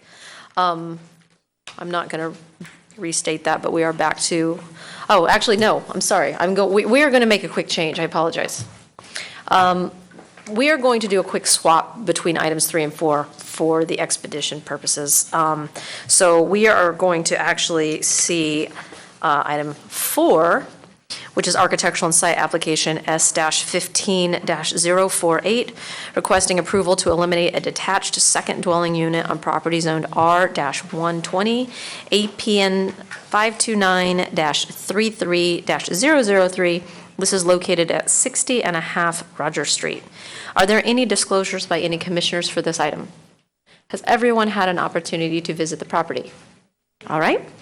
Ms. Savage, I understand that you are going to be giving us the staff report this evening. Thank you. Good evening, Chair and Commissioners. The subject residence was permitted as a second unit for the property located at 60 Rogers. In February of this year, the Development Review Committee approved a lot merger, creating 3 lots from 6 lots, and the subject structure is on one of those 3 lots. The town code requires an architecture and site application to remove a second unit, and the application before you tonight is the request to remove the use of the second unit. The structure will remain and will remain as a residence, and therefore the housing stock will not change, and the unit will remain in the town's housing stock. This concludes staff presentation, and staff is available for any questions. Does anyone have any questions of staff? No? Thank you, Ms. Savage. Now, we invite the applicant. Do I have a card for this? Oh, okay. Why don't you go ahead? You've got, obviously, 10 minutes to address us. When you're done, I'm going to ask that you please fill out one of the speaker cards, but would you state your name and for the record? Okay. My name is Suzanne Cochran. I live at 60 Rogers Road, and I've been a resident of Los Gatos since 1968 and the homeowner and with my husband of the property since 1989. The goal of our application is to reduce the paper label of a secondary dwelling unit on our property at 60 and a half Rogers Road. And it's a result of, and the final step of our lot merger that we've already been approved to do. Our longer-term goal of the property is to keep it the way it is with the renter that's been in it for a while. Maybe three to 4 years down the road, we'll be visiting you again or going through the permit process to redo the house with the same footprint that we currently have. And that's pretty much what we're doing, is just trying to get that notification identity of the secondary dwelling unit removed. All right. Does anyone have any questions of the applicant? Commissioner Kane. If this administrative procedure is approved, would it have any short-term deleterious effects on the residents of the subject property? No. All right. Commissioner Telesford, do you have any questions for the applicant? I did not, but I didn't quite hear what the attorney responded. Or who responded to Commissioner Kane's question? Oh, the resident, Suzanne did, that there will be no short-term impact on the current renter that's in the property. Okay. Thank you. Thank you. All right. No other questions? Thank you. Usually at this point, I would be inviting the public for any comments. Are you reaching for a card because you would like to just say something on this item? All right. So as you know, you have 3 minutes. Please state your name, and I do need you to also fill out a card for me. Lee Quintana. Excuse me. I just have a question. I really didn't understand the answer or the question, the last question and answer. If the secondary unit label is removed from the structure, wouldn't that make the rental of that unit not consistent with town code?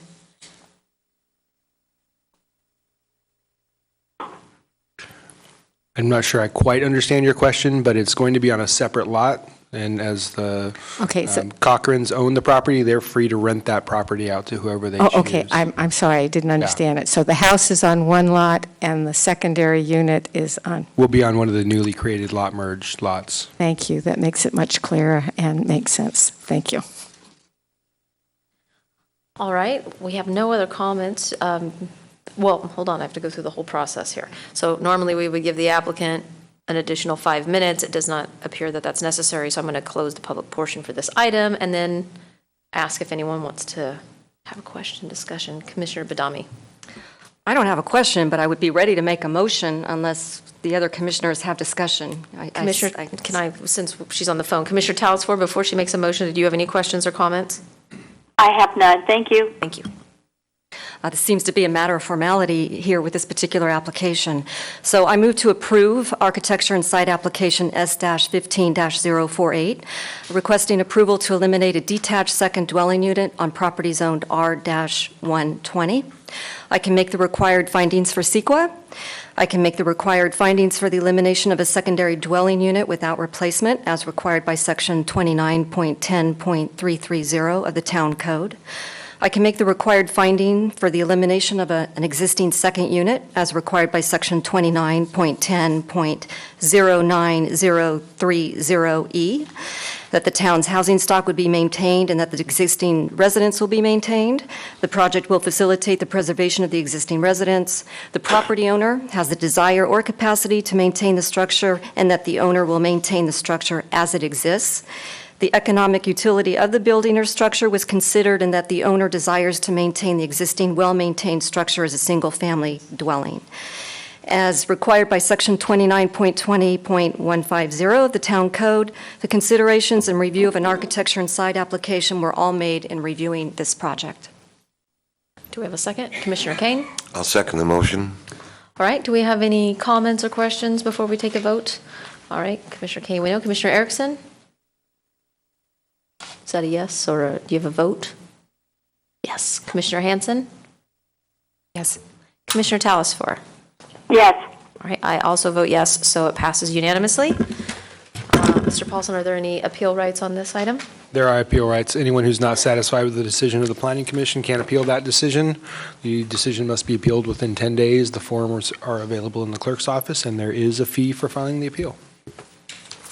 All right, thank you. Thanks. And thank you for letting us do that quick swap. We appreciate that. Commissioner Kane? Yeah.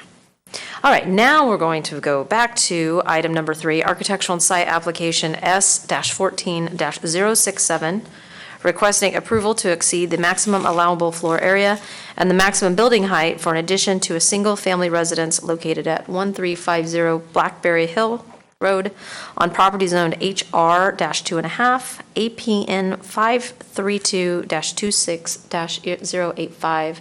Are there any disclosures from any commissioners on this item?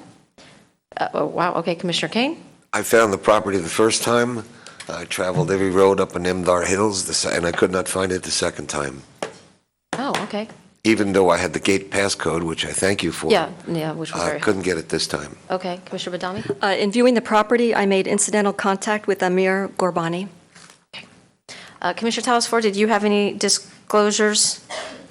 My disclosure is that I found the property and I attempted to get on the property, but the gates were locked. I did not have a code. I don't think the code was given at that time. No. However, I did drive around the area and try to see what I could see. And anyway, but I have certainly read the staff report and reviewed all of the plans and elevations at my right, in front of me. Okay. That the staff provided. All right. Thank you. Thank you. All right, Ms. Puga, I understand you're going to give the staff report. I am. Good evening, Commissioners. The applicant is proposing a 711 square foot addition to an existing 4,946 square foot single-family residence with a 1,452 square foot garage on a 4.48 acre property. The application is being considered by the Planning Commission because the proposal is greater than 6,000 square feet in gross floor area, would exceed the maximum allowable FAR, and would exceed the maximum allowed building heights. Contained in Exhibit 8 of your packet this evening are photographs provided by the applicant that were taken from the established viewing platforms pursuant to the Hillside Development Standards and Guidelines. The photographs show that the existing residence and proposed additions are visible from 3 of the 4 viewing platforms. The Hillside Development Standards and Guidelines state that the maximum allowed building height from grade is 18 feet, and the maximum height from the highest to the lowest point is 28 feet for a visible home. The proposed addition to the east side of the rear elevation would result in a maximum height of 16 feet 5 inches and a high to low point of 28 feet 9 inches. The proposed addition to the west side of the rear elevation would result in a maximum height of 21 feet, which would exceed the allowed height by 3 feet and result in a high to low point of 28 feet 9 inches. Staff supports the proposed building height exception because the existing residence exceeds the building height. The proposed additions would not increase the overall height of the residence, and the addition to the west side of the rear elevation, where it does exceed the building height maximum of 18 feet, is enclosing an existing covered area. The second part of the proposal is a request to exceed the maximum allowable floor area ratio.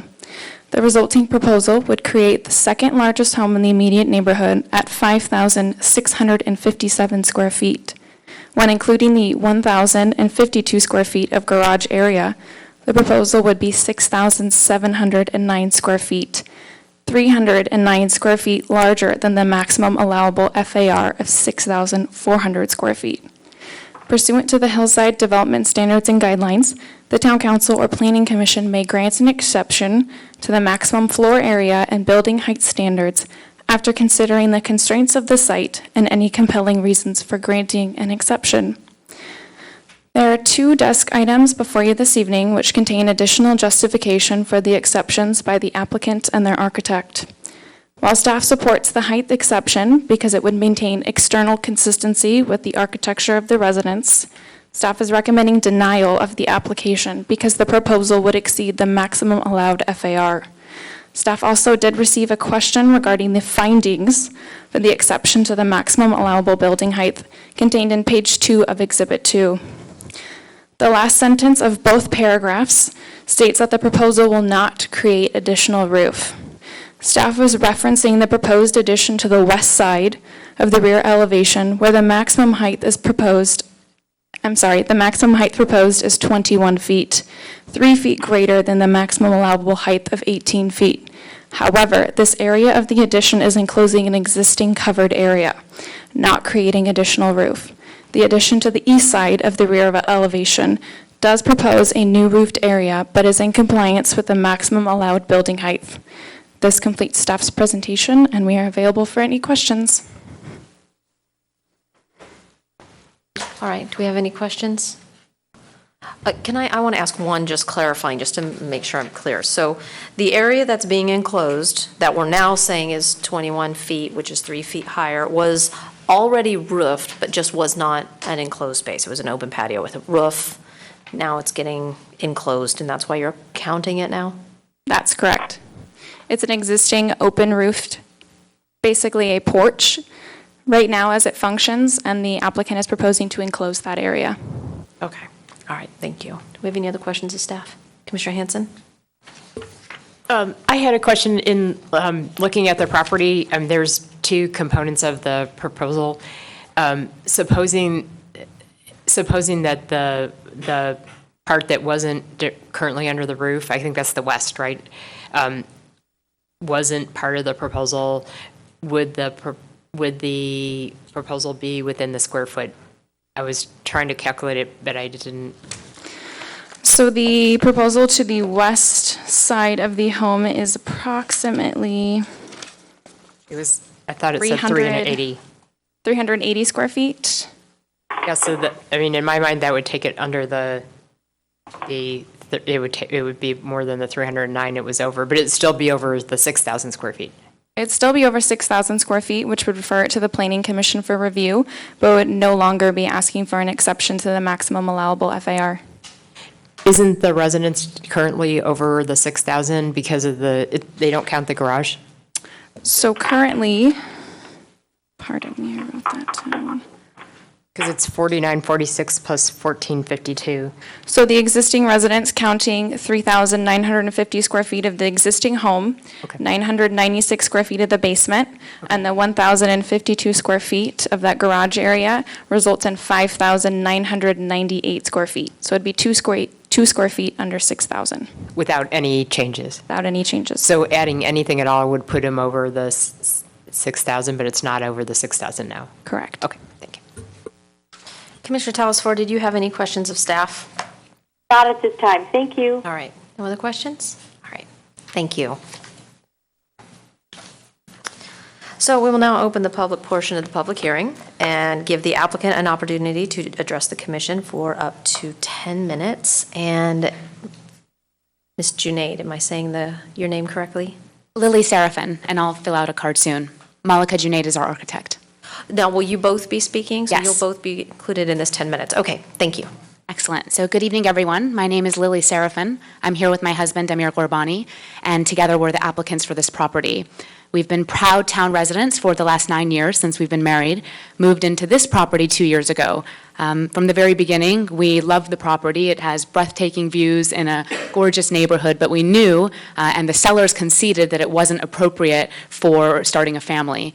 The master bedroom is 80 steps away from the next closest bedroom, which is down one flight of stairs that twists.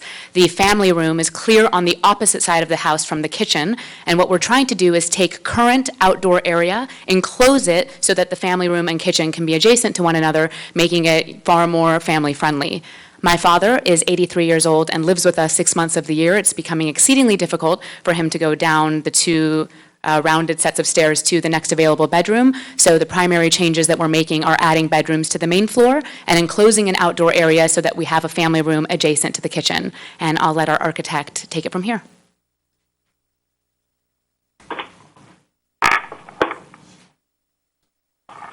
Good evening, Commissioners. My name is Malika Junaid from M Designs Architects. We're just going to wait for the presentation to come up. And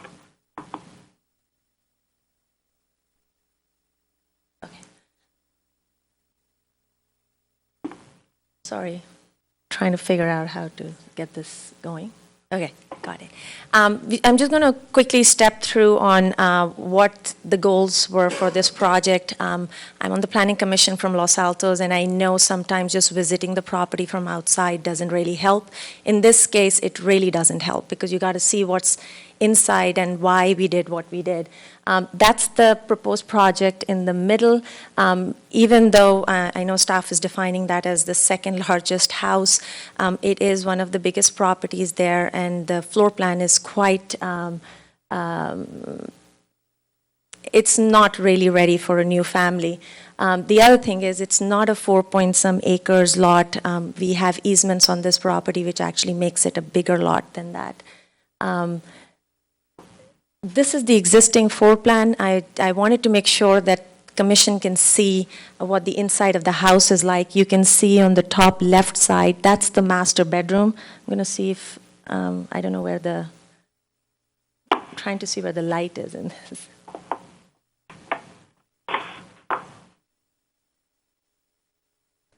I'll keep speaking so I don't lose the time. But you can see on the left side is the master bedroom, and then right next to it is the family room. And there are no other bedrooms on this floor at this point. And then the kitchen is totally at the bottom right. There's the laser. Got it. Thank you. So that's where the kitchen is, the existing kitchen, and that's where the family room is. We had to keep in mind that there are regulations in Los Gatos on how much exterior walls that we should be able to touch. We also wanted to be very careful that there's a rhythm to the existing house, and we did not want to break that rhythm of the windows. Where we are proposing addition is in these two locations. These are the locations which are under the existing roof. We are not changing the roof. That's the existing roof. Those are existing porches that we are actually enclosing. You can see them right now. This is the only way we could actually add some bedrooms on the upper floor. The other option was coming towards the driveway, and that actually was affecting us rebuilding the side of the house quite a bit. By proposing what we are proposing, we can actually just remodel it without tearing too much into the existing house. This is the other addition that we are proposing, which is the family room right off of the kitchen, so that it actually can be more usable.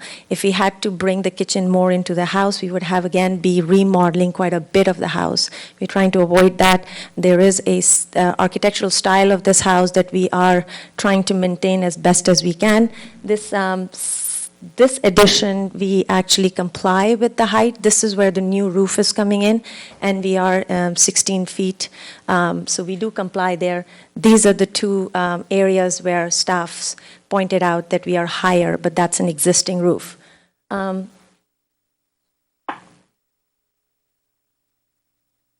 So this is what we are proposing at this point.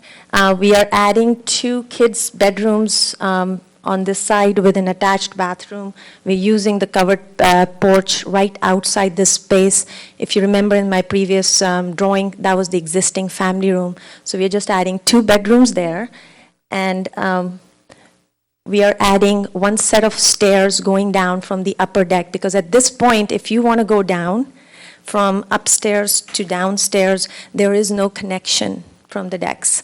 And because they're thinking of starting a family, we want to make sure that there is a connection where both the floors are connected rather than going all the way inside and then from the middle of the house. This is where we are adding the new kitchen. In the existing house, we did have a deck up here. As I know not everybody managed to go to the site, but it is a very steep site.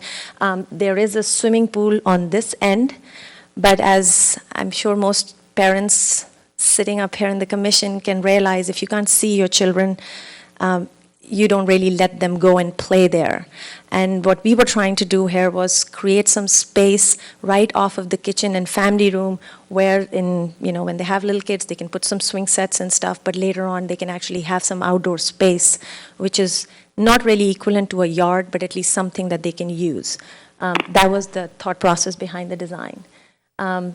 This is the existing lower floor, which, as you can see, has the 3 bedrooms, which is what Lily was talking about earlier, that you have to go down in order to really have any guest rooms. We are proposing some remodeling, and then we're adding a theater room under the existing master bedroom. We are not pushing the envelope outside that space. It's going to be the cellar area. These are the proposed solutions we came up with. This is the area that we are adding the family room.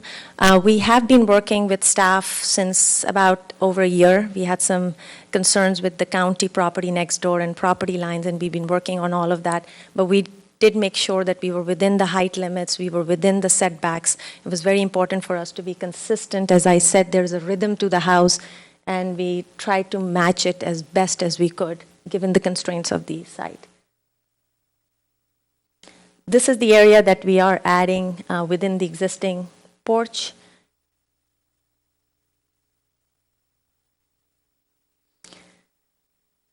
So I know that the proposal in front of you is because of the height and the area. And I just wanted to quickly go through this. It's better on a bigger screen. These are the views which we were asked to take of right before we submitted. That's the first time we actually started seeing what is actually visible from where. This is the area which is under the existing roof, and that's the reason why staff is saying that it's visible from these view angles. And I just wanted to point it out that from far away, it actually is not going to make any difference in the look of that property. It still is going to look exactly the same, even if we didn't add. We have some visibility of the family room addition from this viewing angle, but that roof, we do comply within the height limits. So we were just looking at what the findings were, and we've been targeting and making sure that are we within the findings, and we hope that the commission can see. We were looking at the impact on wildlife. There's none. We are within this footprint of the house. Only the deck is increasing. We really hope that the deck really makes a big difference on that floor. Without that, they really have no yard. But that's still within the footprint as what we've been doing down below. We are proposing no grading. We've been talking with the engineering department, and they were on the same term that there was no grading required because it's not outside the footprint of the house. It's within the enclosed space, and staff can kind of answer any questions on that. We have met all the guidelines. We are meeting all the energy efficiency. All our projects are green certified, so we are going to be that. We are proposing solar panels. We will be working with solar consultants and the staff when it moves forward to see what the best location for the solar panels is. I know I'm running out of time, but I would be here to answer any questions you might have, and I hope you guys would consider approving the project. I'm here if you have any questions. Thank you so much. All right. Do we have questions of the applicant? Commissioner Kane? Could you go back to, when you talk about exceptions to maximum floor area, I'm assuming you're coming from page 29 of the Hillside Guidelines? Yeah. Would you go back to number 3? Sorry, I'm trying to.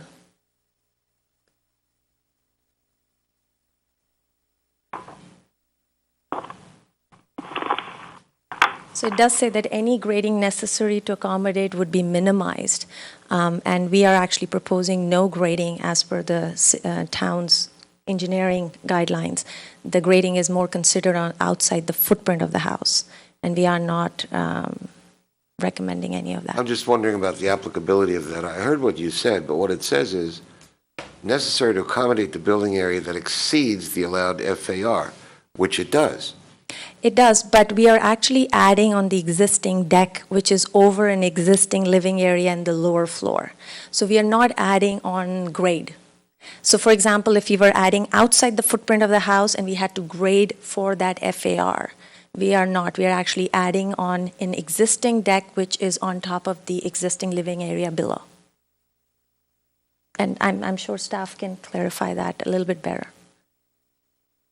Thank you. Any other questions? Commissioner Talasford, do you have any questions for the applicant? I do. I've reviewed the plans, and so I think what I see here is that you're adding on to an existing very large house. And what I really would question or ask you, did you think about configuring the space that you already have to include those 2 bedrooms on the top floor, and that would maybe keep within the Hillside Design Guidelines. Did you or did you not? We actually have. Sorry. We actually looked at this project in very great detail. We looked at it in several options. We actually worked with the homeowners for several months trying to see what was the best approach. We actually, if you look, I know you have a delay on your screen, but there is an existing... I have the elevations in front of me. Okay, so there is on the first floor, as I call it, where the kitchen is, there is an existing fireplace right dead center in the middle of the house. And we actually looked at, and I know there are some images in the packet that we gave you. It's a very finished ceiling. They're very vaulted ceilings throughout the house, and there's a fireplace which is right in the middle between the old family room and the living room. And we actually had looked at previous versions of removing it. And we had talked with engineers, and that was actually a total disaster. We would have to re-roof most of the house on that end. New structure was supposed to be going underneath. We would have had to touch the entire lower floor where the bedrooms were. So there was a lot of issues on that end. We also looked at maybe moving the kitchen inward so we could actually create the family room on that side. But the issue with the structure, and as you see the rhythm of the windows, and as you know, Los Gatos has the requirement of how much walls you can touch on the outside, which is also part of our package. We actually somehow kind of worked backwards and looked at it from every angle, how many walls we are supposed to touch, how we can keep the roof intact. For our firm, we actually do a lot of sustainable projects, and for us, it's not sustainable putting in money and removing things and recreating stuff where it's not necessary. But to be very honest, our clients had wanted us to see if you could remodel within the footprint, and we tried several options, and it just were not feasible financially, and even keeping the house at that point, it was better to tear down most of the upper floor. So so to be clear, you decided because it was too expensive, or it was all the other reasons, you just decided that it would be better to add on to your existing home that's already large in the hillsides, even though you understood the hillside design guidelines and standards. Is that correct? Let me just clarify on that. I'm the architect speaking for the homeowners here. We did not make the decision on finance, to be very honest. They are actually going to be spending quite a lot of money regardless what they do. The decision was made more so we don't violate most of the town's guidelines. We would have violated most of the requirements for remodeling, which is how many existing walls we can actually touch. We would have been replacing most of the look of the house. It was very important for the homeowners. They like how the house looks. They like the rhythm of the house. And we wanted to be really true to the architecture. And we also wanted to be true to what the requirements were from the town.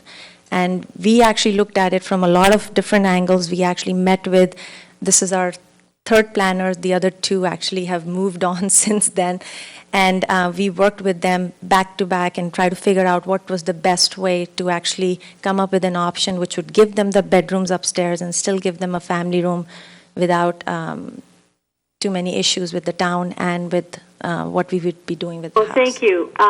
Thank you. I just have to let you know, though, that we are speaking about standards and guidelines in the hillsides, and it's not that you can have most of them covered. You have to have all of them covered. Yeah, we really tried. Just ask you another question. Sure. And then this is my last question, Chairman. Could you reconfigure, putting cost aside, could this be reconfigured to not add square footage to an already almost 6,000 square foot home? Well, as I mentioned earlier, we actually had looked at several options. We even looked at the option of, do we reduce the garage in order to comply with that square footage? Do we actually bring the kitchen back in and actually tear down that portion of the house? It was just not logical approach. We would have touched more house than what we are touching right now, and that was just not an sustainable approach in our eyes. So is your answer no or yes? I would let the homeowners respond to that, but from our angle, I think no. Thank you so much for the question. We purchased this property in September of 2013 and have been working on this since that day. And so it's been 2 years.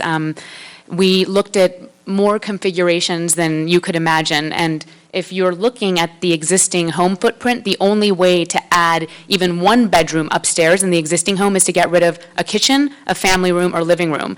And I don't think that anyone wants to live in a home that doesn't have any of those 3 essential items. And so the compromise that we were hoping, we could come across with is that we're not adding to the existing footprint. Anything that's outside, we just want to put a roof and enclosure in it. So the deck already exists, has been there for 30 years. We just want to put a roof on it so that we could turn that into a family room. Certainly the family, that was there before with grown children wanted to use it as an outdoor space. We would like to use it as an indoor space, which we consider to be, safer for our needs. And so we did look, the answer is yes. We looked at every configuration imaginable. We went through designs over 6 months. We worked with engineering and the neighbor and a county property to settle an easement matter.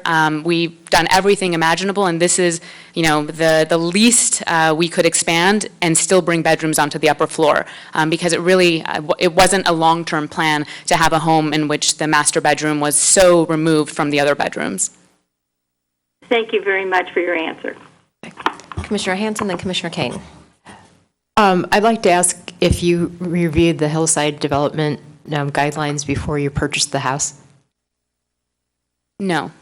I had not reviewed them before we purchased the house. We lived on Bicknell Road for 8 years prior to purchasing this home, and we were very familiar with, the permitting and the plans for Los Gatos, and weren't familiar with how significantly different the hillside ordinance was.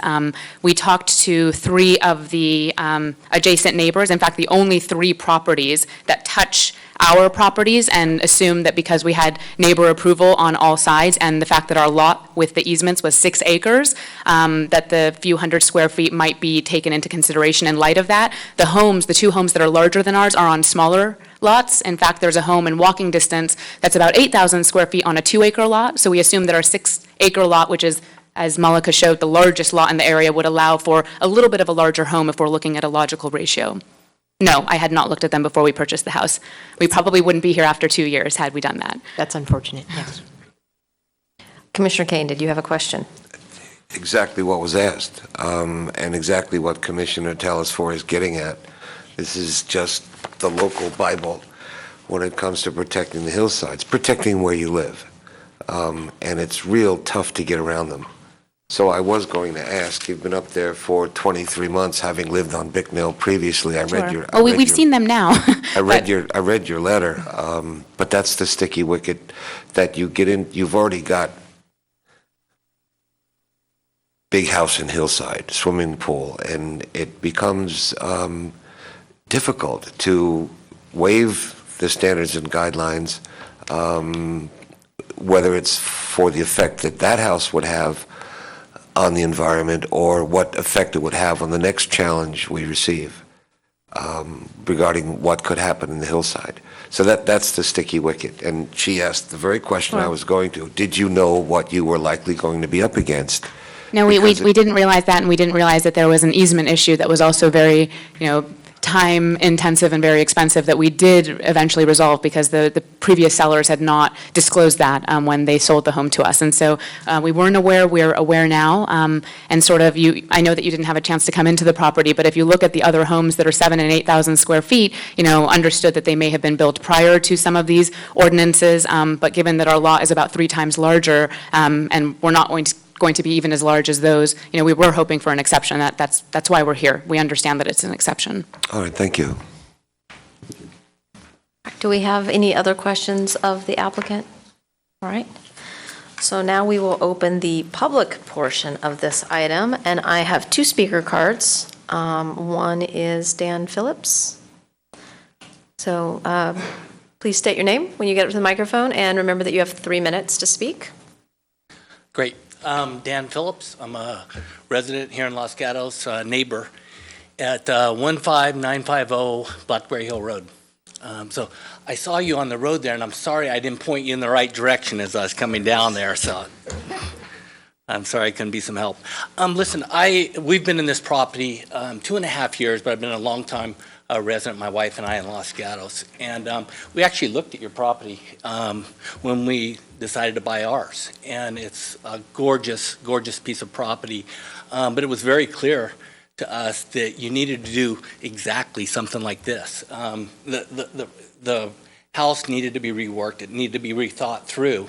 Actually, I was surprised. It's pretty ingenious, I think, in what they're trying to do and the minimal impact that it will have on, the footprint on the property and likewise. And so something else I was remarked with is, you look at not just the rules and regulations, which are very critical, and we all live and important to that, but look at what you're trying to do. What are the applicants trying to do? What's right for the neighborhood? What's right for the city? And also taking into account, I was remarked with our notice with the people that came before us and the quality of the people. And I've got a chance to meet Amanda and Lily and great neighbors, great people, and they're really trying to do the right thing. And so that's why you're going to see quite a bit of support, I think, from the neighborhood and what they're trying to do. So I'm here to support. Great, thank you. Does anyone have any questions? No? Next is Shirley Smith.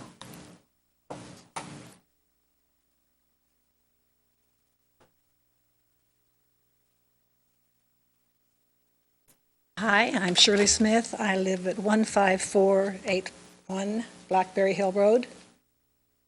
Can I ask you to pull the microphone up closer? There you go. Thank you very much. Well, there you go. Thank you. Can you hear me now? Okay. Shirley Smith, 15481 Blackberry Hill Road. I've lived in Los Gatos at this property that I just mentioned 35 years, and I've lived in Los Gatos for 50 years. We share, Lily and Amir and Jean and I share the same driveway and the same common road to our property and their property. And you have to deal with all this restrictions and all these rules and things. I'm here to say that it's, for us, no hardship. They're wonderful neighbors. It's improved our neighborhood. They're cooperative. They're very, very wonderful people. And I don't know all the measurements and guidelines, and I appreciate that you have to deal with them. I've come here to support their project. All right, thank you. Any questions? No? Thank you very much. You're welcome. So again, this is normally the point where the applicant has an additional 5 minutes to respond to anything, if you have anything else that you would like to discuss. So Commissioners, I would like to just say that I know it's a difficult project. I know that there are hillside ordinance in effect, but I also know that's why you come to Planning Commission.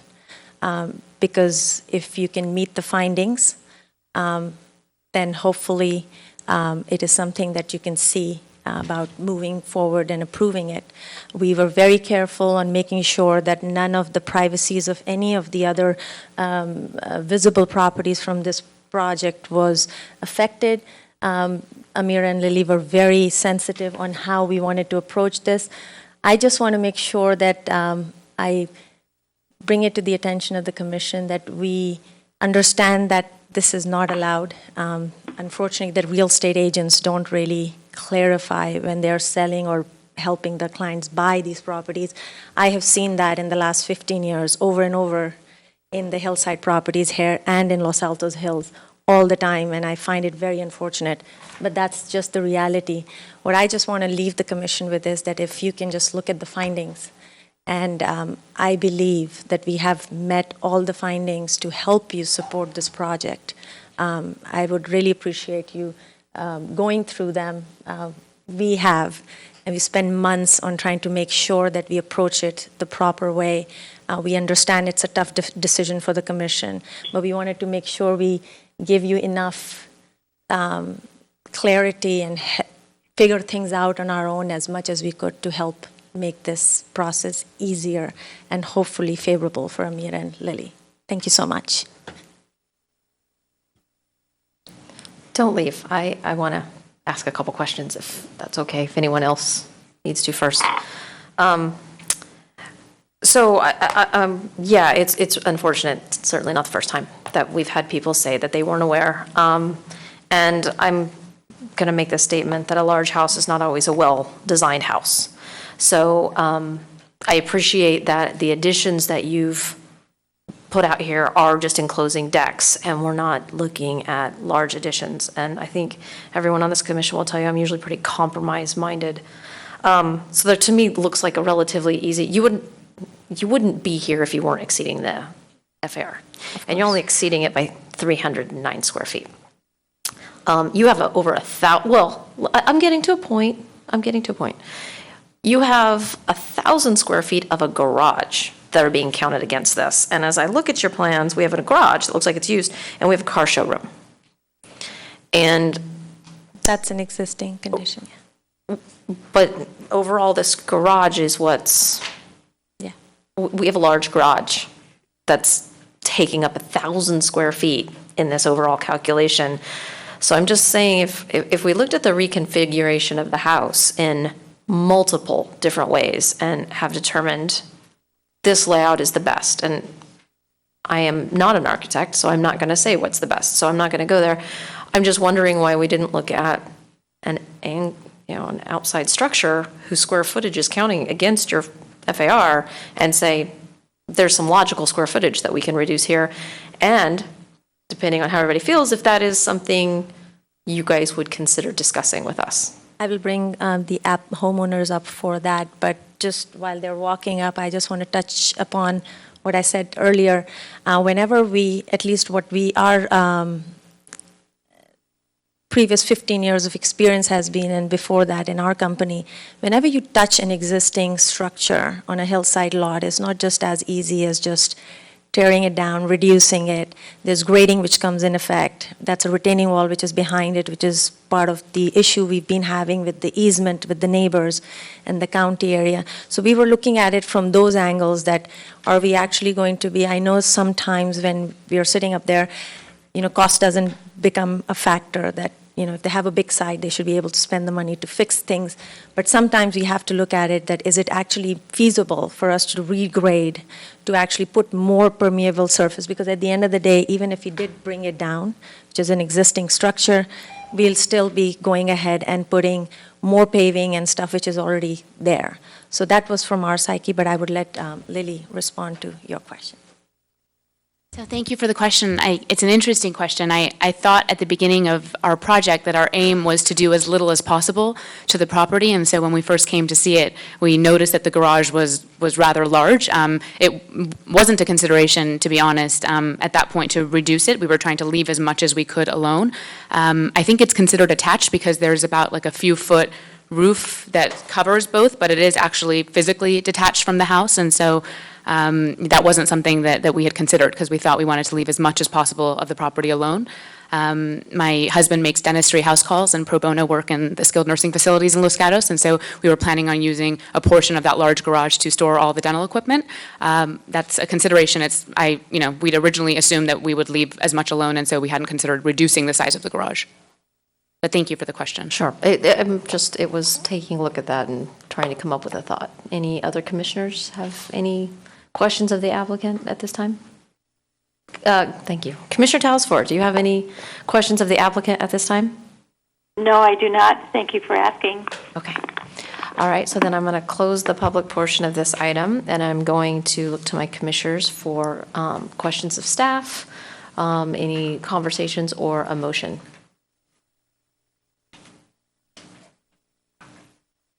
No one has anything. Commissioner Talsford, do you have anything? I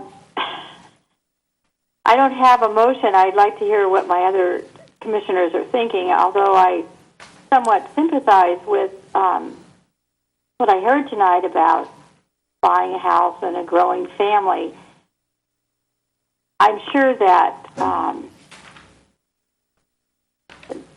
I just can't imagine. They've lived in Los Gatos a long time, and the architect is here. I just would have thought that they would have considered more the fact that guidelines are what, they're in place for a very good reason, and that is to protect our hillsides, which probably, well, it is. It's the backdrop of our town. And I'm sure that they would understand that. Well, they do understand it. They appreciate living in the hillsides. But adding more square footage adds more roof. And the one thing that I didn't hear anyone talk about tonight, which is really something that's in these guidelines of ours, is the viewing analysis. And the existing home is visible from 3 of the 4 established viewing platforms, according to the staff report on page 6. As a planning commission, we may grant exceptions, but under this circumstance of having this be viewed for 3 out of 3 important areas and adding more roof, I just can't see how this is going to, I'm not comfortable going outside of our guidelines. That's what we have them for. And otherwise, we might as well just go against them, and then what do we do with the next person? Then the guidelines have no meaning. So I'm sorry that I don't think I can approve this. I would hope that they might think about redesign in some way. The reasons for this right now are just, to me, not compelling enough. So that's what I have to say right now, but I'd sure like to hear from my fellow commissioners. All right, thank you. Does anyone have any additional comments, or Commissioner Hanson, then Commissioner Erickson? I appreciate all the work that's been done to try and make this work from your perspective, but I am in the same camp as Commissioner Tallisforth. The Hillside Design Guidelines are there for a reason. This is already a pretty large house. I can't speak for what process happened before you bought the house, but I would hope that people, when they go buy a house, do enough due diligence to see if it's going to meet the needs for their family, versus making an assumption that they can change it to be the way they want it, especially when they're not familiar with the guidelines. So my position is that I feel like there's enough work that can be done to change this, that it's not that far over the square footage limit. There must be something that can be done to make this more amenable to the family's needs and accomplish the goals. Commissioner Erickson, then Commissioner Badami. So with the chair's permission, I have a question for the staff. Is that okay? Or are you gonna Yep, hold I had them? one too, so yeah, maybe we have the same one. Likely is a question for Mr. Paulson, since he's the only one who's been around long enough to probably answer this question. That's not a comment on the other staff people, maybe a comment on his employability in other roles, or I don't know. But,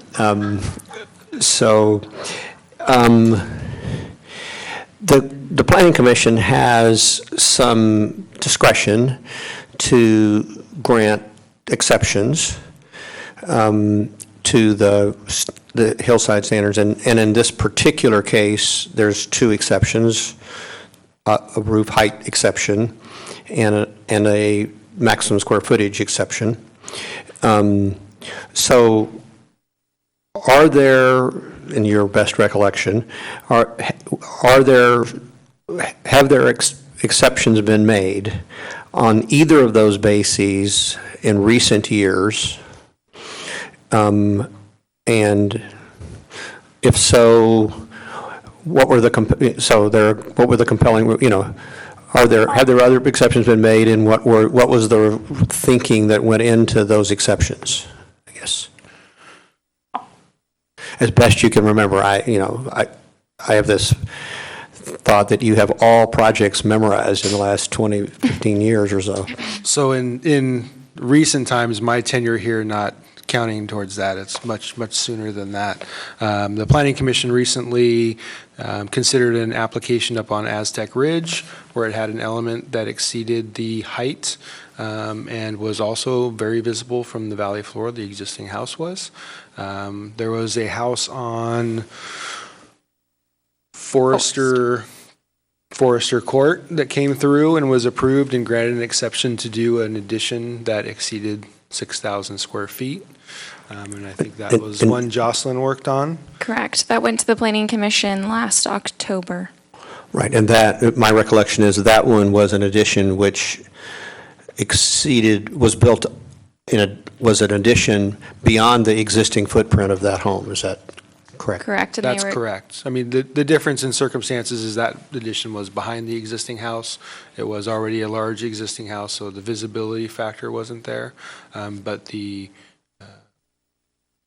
findings were made to grant that exception. So those are the two specifically relating to height and FAR that I can recall off the top of my head. Thank you. Commissioner Badami. Question for Mr. Paulson. So the one on Aztec Ridge, because now we're concerned about 3 of the 4 viewing platforms here, not just one. So the one on Aztec Ridge, was that viewable from a viewing platform? Yes. From one viewing platform? I don't remember how many viewing platforms, but all it takes is one. Okay, thank you. The comment I was going to make that Chair Birch was going to let me talk next. Rather than deny this application, I would hope the applicant would be agreeable to a continuance with the goal of meeting the FAR requirements in this particular application. That's my input. For the sake of getting some background, I was actually, no, Ms. Puga, don't leave. This was for you. I was wondering if you would do me a favor. I believe that you have some slides that show it from the viewing platform, various ones. I was wondering if you would please walk us through the viewing platforms and again remind us where the infill is of the decks from the viewing platforms as a reminder. And Commissioner Talasfor, I think you might have a minute or so delay. Do you want us to pause while you catch up to us so that you can see this while we discuss? Thank you very much, Chairman. Yes, I do have a little delay. Right now I'm seeing Commissioner Badami on the screen. So I appreciate that. Okay. I would remember that, these exceptions are granted or not granted on a case-by-case. The reasons are so varied and different. So I think we have to try to remember that. All right, do you have that up on your screen? Do you see the... Not yet. It should be there in just a minute. Now I'm seeing you. Thank you so much. Okay. So can you, Ms. Puga, just using the pointer, and just show us again where these are, just for all of our reference? Sure. So the image before you is from the northwest corner of the intersection of West Main Street and Bayview Avenue. That's the viewing platform. And the addition in this area is under the existing covered roof, right here. And then the addition here is where there is an existing deck where they're adding the new additional roof. Okay. Okay. Can we go to the next? I want to see it from all, just to... Okay. So it looks like this is the zoomed in image of the same viewing platform from the Bayview and West Main Street. Okay. So again, we have the addition under the existing covered roof here and the addition extending out from that existing deck area. It's farther over, right? Farther over here, behind the tree. Okay. Okay. Let me see what viewing platform this is from. It doesn't specify.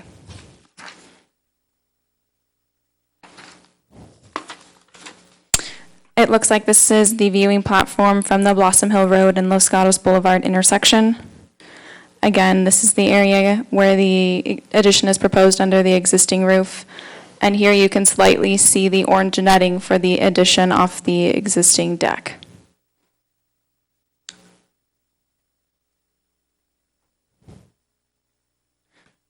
Okay. The viewing platform's Exhibit 8. We can look at the third viewing platform it's visible from. I can put it on the projector screen.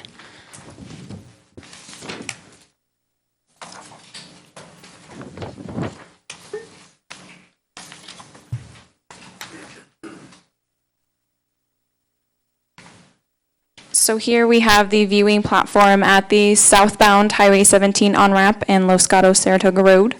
Here we have the addition under the existing covered roof and the addition here off the existing deck. Thank you. Okay.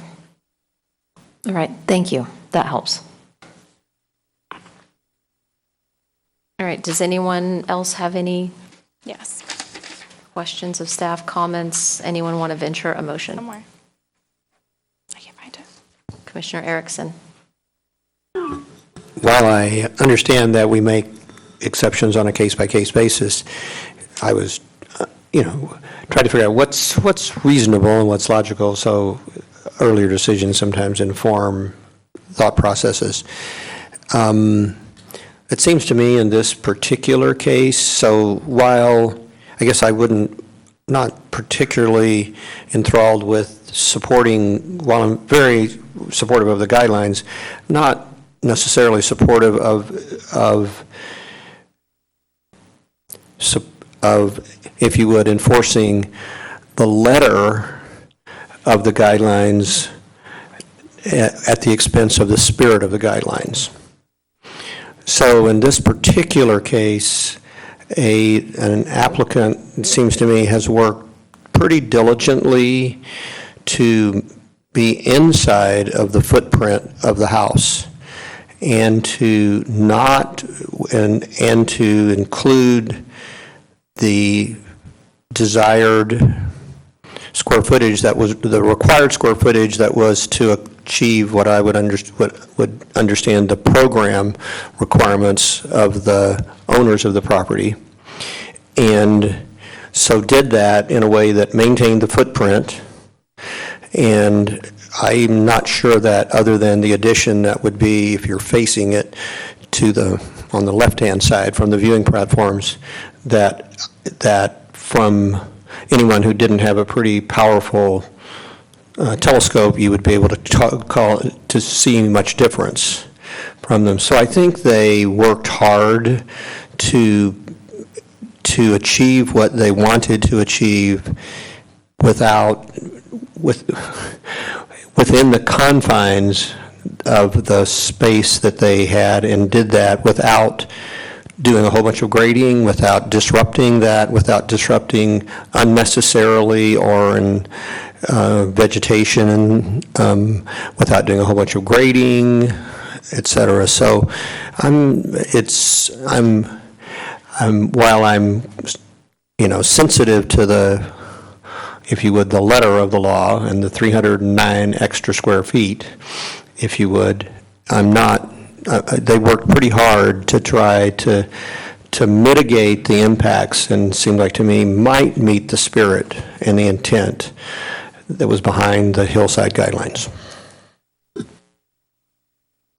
So I'm gonna pose an idea to everybody, because I can sit here and watch people and I've got a general feel for thought. I would like to perhaps pose that we continue. I think that a couple thoughts on square footage were thrown out, and perhaps we could request that they pick a date certain, come back with that, or a couple thoughts on that, and we get a chance, rather than just say no, we give them an opportunity to come back on a date certain. How would my fellow commissioners feel about that? Commissioner Kane, then Commissioner Badami. What's the difference? I think continuing it to give them an opportunity, I don't know, feels a little bit nicer, I guess, to me, than just saying, nope. But if you want to make a motion and do it differently, that's your... No, I'd support a continuance, and as someone said earlier, the revision needs to be within the guidelines. That's what I'm saying. If that's acceptable, we could reopen the public. If that's acceptable, I'd support that. If that's not acceptable, then I'd be prepared to make a motion. Well, before I was going to say I was going to open the public portion and ask them, but I wanted to get everyone else's thoughts. So Commissioner Badami, Commissioner Hanson, and then I'll ask Commissioner Telesfor. So I had made my position known that I would be amenable to continuing the item. But I just would like to comment about the spirit of the guidelines.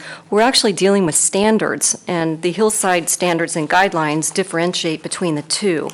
So the standards, to me, are pretty ironclad, and you really have to have a compelling reason to deviate from them. So again, I would be amenable to continuing it, but I hold those standards pretty firmly. So that's my input. Okay, Commissioner Hanson? I wanted to ask a clarifying question relative to the guidelines. As I understand it, the existing structure is out of compliance in the height, from a height perspective. But one of the additions would add on to that and make another part of the house out of compliance with the height. Is that correct or not? That's not correct. So currently the house is not exceeding the... Currently, the house does exceed the maximum height that would be allowed for a visible house. There is an addition under an existing roof line that exceeds the height. The proposed addition to the left, as we've been looking at the plans, would not exceed the height limit. Okay. But the first thing that I said, though, that the house, there's aspects of the house today that are in violation of the height guideline. Correct. Okay. The second thing is about the square footage. If I understand it, it's not just the FAR, it's also the square footage, because in the hillside standards and guidelines, we have a maximum square footage of 6,000 square feet. Is that correct? It's strictly the square footage. There's not a ratio attached to that for the hillside. In this case, it's the 6,000 square foot threshold plus 400 square feet of garage, so 6,400 square feet. Right. And then but there's also the FAR, correct? That is the FAR. That's the floor area ratio, the 6,000 square foot max. Oh, that's how you calculate For it. hillsides. Okay. It's So a little different. It's not two different things. Okay, I just wanted to be clear. Commissioner Talasford, do you have any comments or questions? My only comment is that I think a very good point was made by Commissioner Badami about standards versus guidelines. And I also would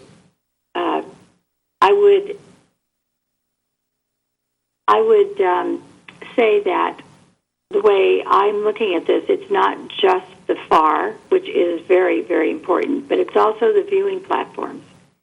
And to just add more bulk and mass to something that's already existing, I don't see that as reasonable.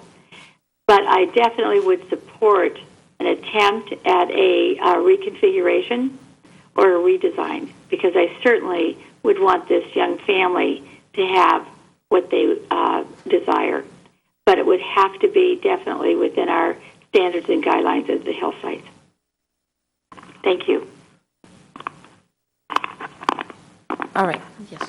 So that said, I'm going to open the public portion of the hearing again and ask the applicant if that is agreeable to them, because if it is, we will set a date certain. So the homeowners have a question, and I just want to pose that and see what the commission feels. We are understanding that if it gets continued, we come back with a redesign or change where it's 6,000 square feet or less. Would the commission be open to the idea of what we had looked at earlier, which is if we know if you can take the square footage out of the garage, we will be under the 6,000 square feet. Would the commission still want us to come back to the commission, or is that something if we are willing to do and work with staff to make sure it's under the 6,000 square foot, would that be acceptable? Just posing that question out there. I want to ask a question of staff, if I may. If when this application had originally come in and you determined the house was already exceeding the height and it was underneath the FAR, would we even be seeing this? You would, because it's still over 5,000 square feet. That's the threshold. So in between 5,000 and 6,000 is also a planning commission decision. Okay. Mr. Kane. I was thinking rather than be more specific than we already have, rather than make a deal, I would say you've heard what we said. And if your revision meets the standards and gets approval of staff, there's a high likelihood for success. So I'd rather not detail what you need to do. We've said what our concerns are, and we've got a really good staff, I think. And if you work with them and you get a green light from them, that's a good sign. All right, so that said, do we want to look at the calendar and set a date certain for you to come back? So if you were to look up there on that calendar, all the Wednesdays in yellow are us, and it is the 12th, so I'd like to know from you, what's your timeline? If you want to come back, do some sketches and come back and talk to staff, what are you thinking? And then we need to ask staff what our So let me agendas put look it like. this way. I have seen them go through the pain of last 2 years with working with the neighbors and do this. For our intents and purposes, we'll turn it around within a week for them. So whatever the commission can do, because we have all the 6 or 7 options we had earlier looked on and had discussed this earlier with the staff. So we have some, we'll have to clean it up and actually present it, but I'll be looking at you for your earliest calendar opening. Okay. Thank you. I wish you could tell more architects that you could do that fast of a turnaround. So what do our, I mean, you obviously have to post and everything, so what is our? So we don't have posting, but we will need to evaluate whatever their modification is. So the soonest that we're going to be able to get back on would be September 9th. Okay. Is that agreeable to you? Commissioner Birch, Yes. I have a question. Sure. I would like to give a direction, if it's at all possible, at this point. Yes. I'm not sure where we are. Did we make a motion? No, we haven't yet, actually. haven't yet. Okay. So I had reopened the public portion to see if they Okay. wanted to All come right. back. All right, I'll wait. So before I close, I want to say, Commissioner Erickson, do you have a question before I close the public portion? Okay, I'm going to close the public portion again. Thank you very much. Do you want to make a comment before she adds something to the motion or makes a motion? Sorry, somebody makes a motion? I guess I would, to be helpful to the applicant, I would want to be sure what I would call, what's the deal breaker for my fellow commissioners? Is the deal breaker 6,401 feet? You know, I mean, what's the deal breaker? Because I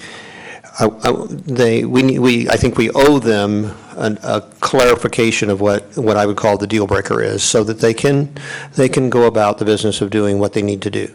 I agree. As much as we can. I think it would be helpful, but perhaps do we want to make a motion first and then go into that discussion, or would you like to have that conversation first? Because I can certainly answer for myself. I think we should have the May I speak? I'm sorry. Of course you can. Who is that? Commissioner Birch? Yes, please, go ahead. Sorry, it's a little awkward. I didn't know if you heard me. Yes. I would rather have a discussion before we have a motion. All right. I'll answer the question then. So for myself, I know the Hillside guidelines are standards. Sorry, it's getting very late for me. Are quite rigid. So the height, it already exceeded the height. I appreciate that you were infilling places. That one of the reasons I wanted to go painfully through the views is where you are actually adding, you cannot see the other place you're infilling. So I wanted to look at that carefully. I simply want to say, you know, there was no issue with the height, and there does seem to be some area where I think you could lose some square footage. We've certainly looked at hillside homes where there wasn't. I mean, there's just no way, but I think there is.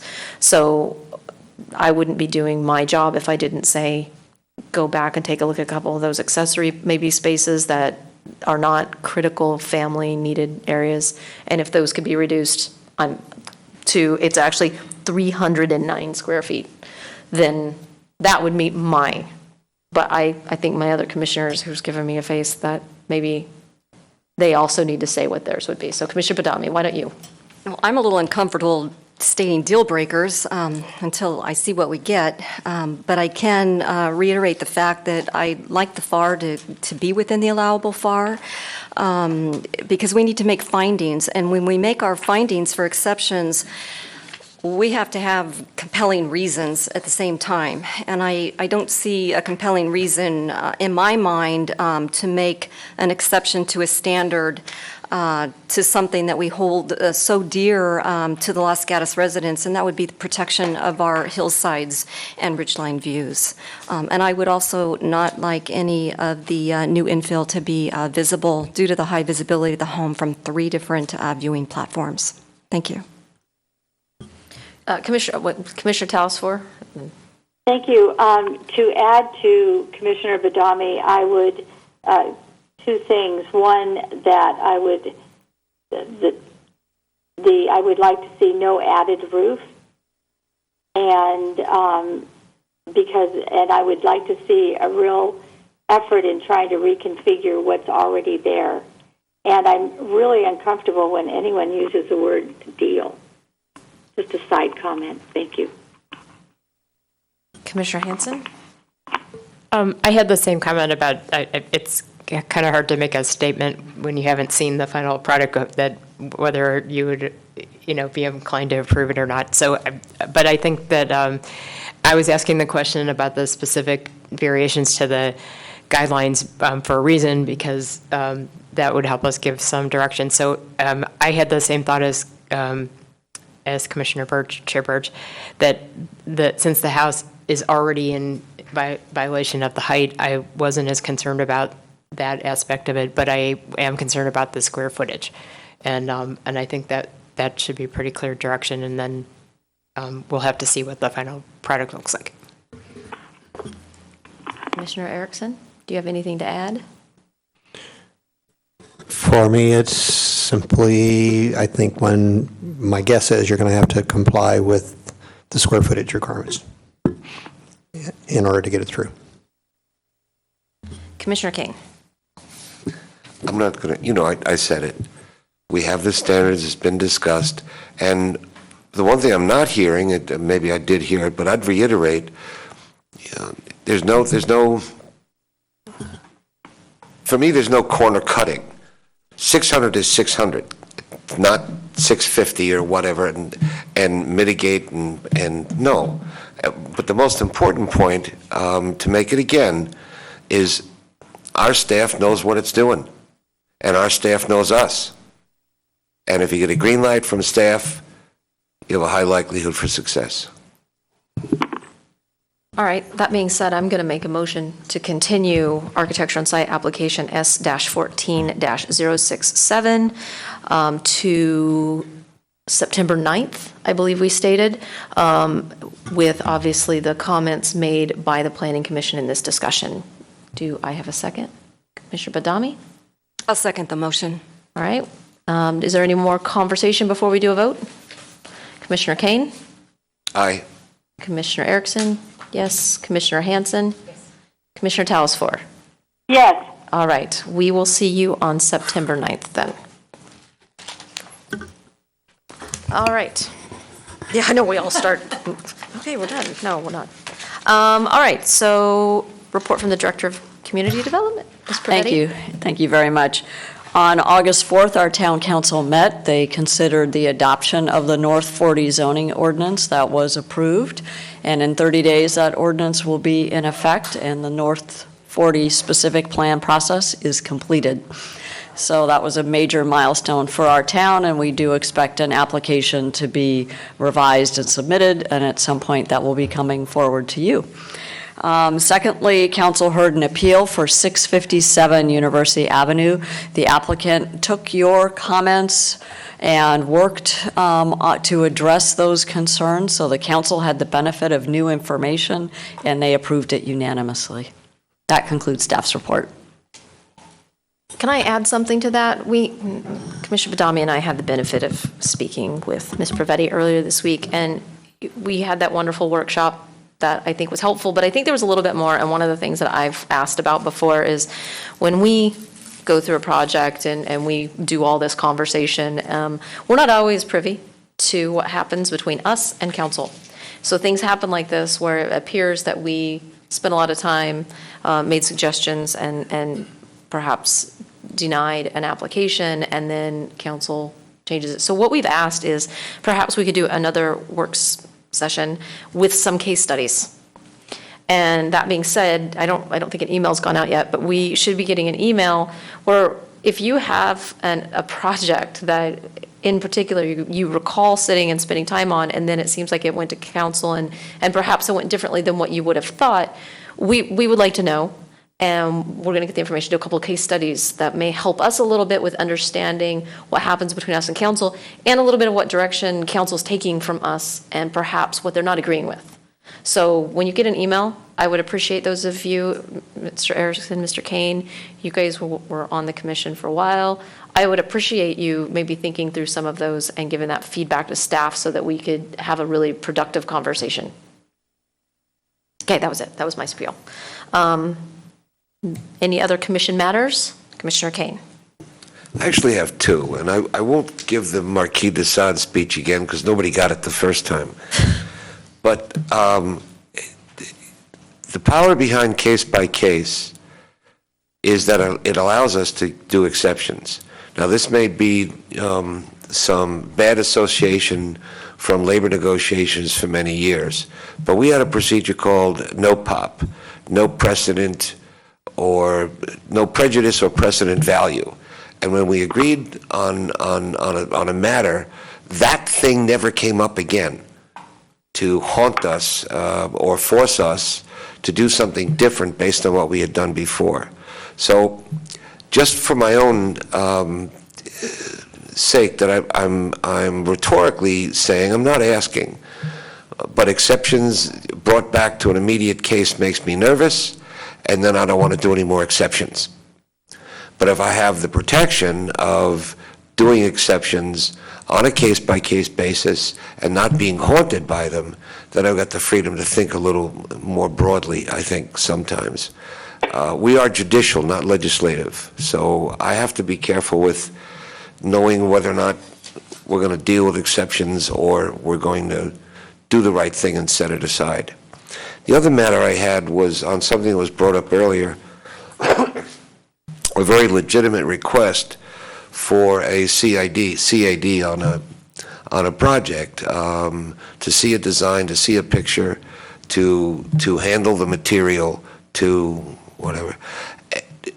To the extent possible, I would like the chair or staff as a procedure to maybe go through a mental checklist on what do we want from these people. If we want color glossy photos, if we want an 8.5 by 11 3D model, say it at the time when they have preparation time. To do it when they're here, and it's, you know, no disrespect to anyone, but to make a reasonable request like that in the bottom of the ninth inning, after a case has been going on for 5 years, may not be the best government. And I'd like that laid out in front so they have the time to prepare what we want. In the bottom of the ninth, I'm ready to let it go without it because it just ain't right. That's all. All right. Any other commission matters? Commissioner Hanson? I had two things. One is I wanted to comment on Commissioner Kane's comment. I had the same concern as earlier in our first item as Commissioner Talasforth.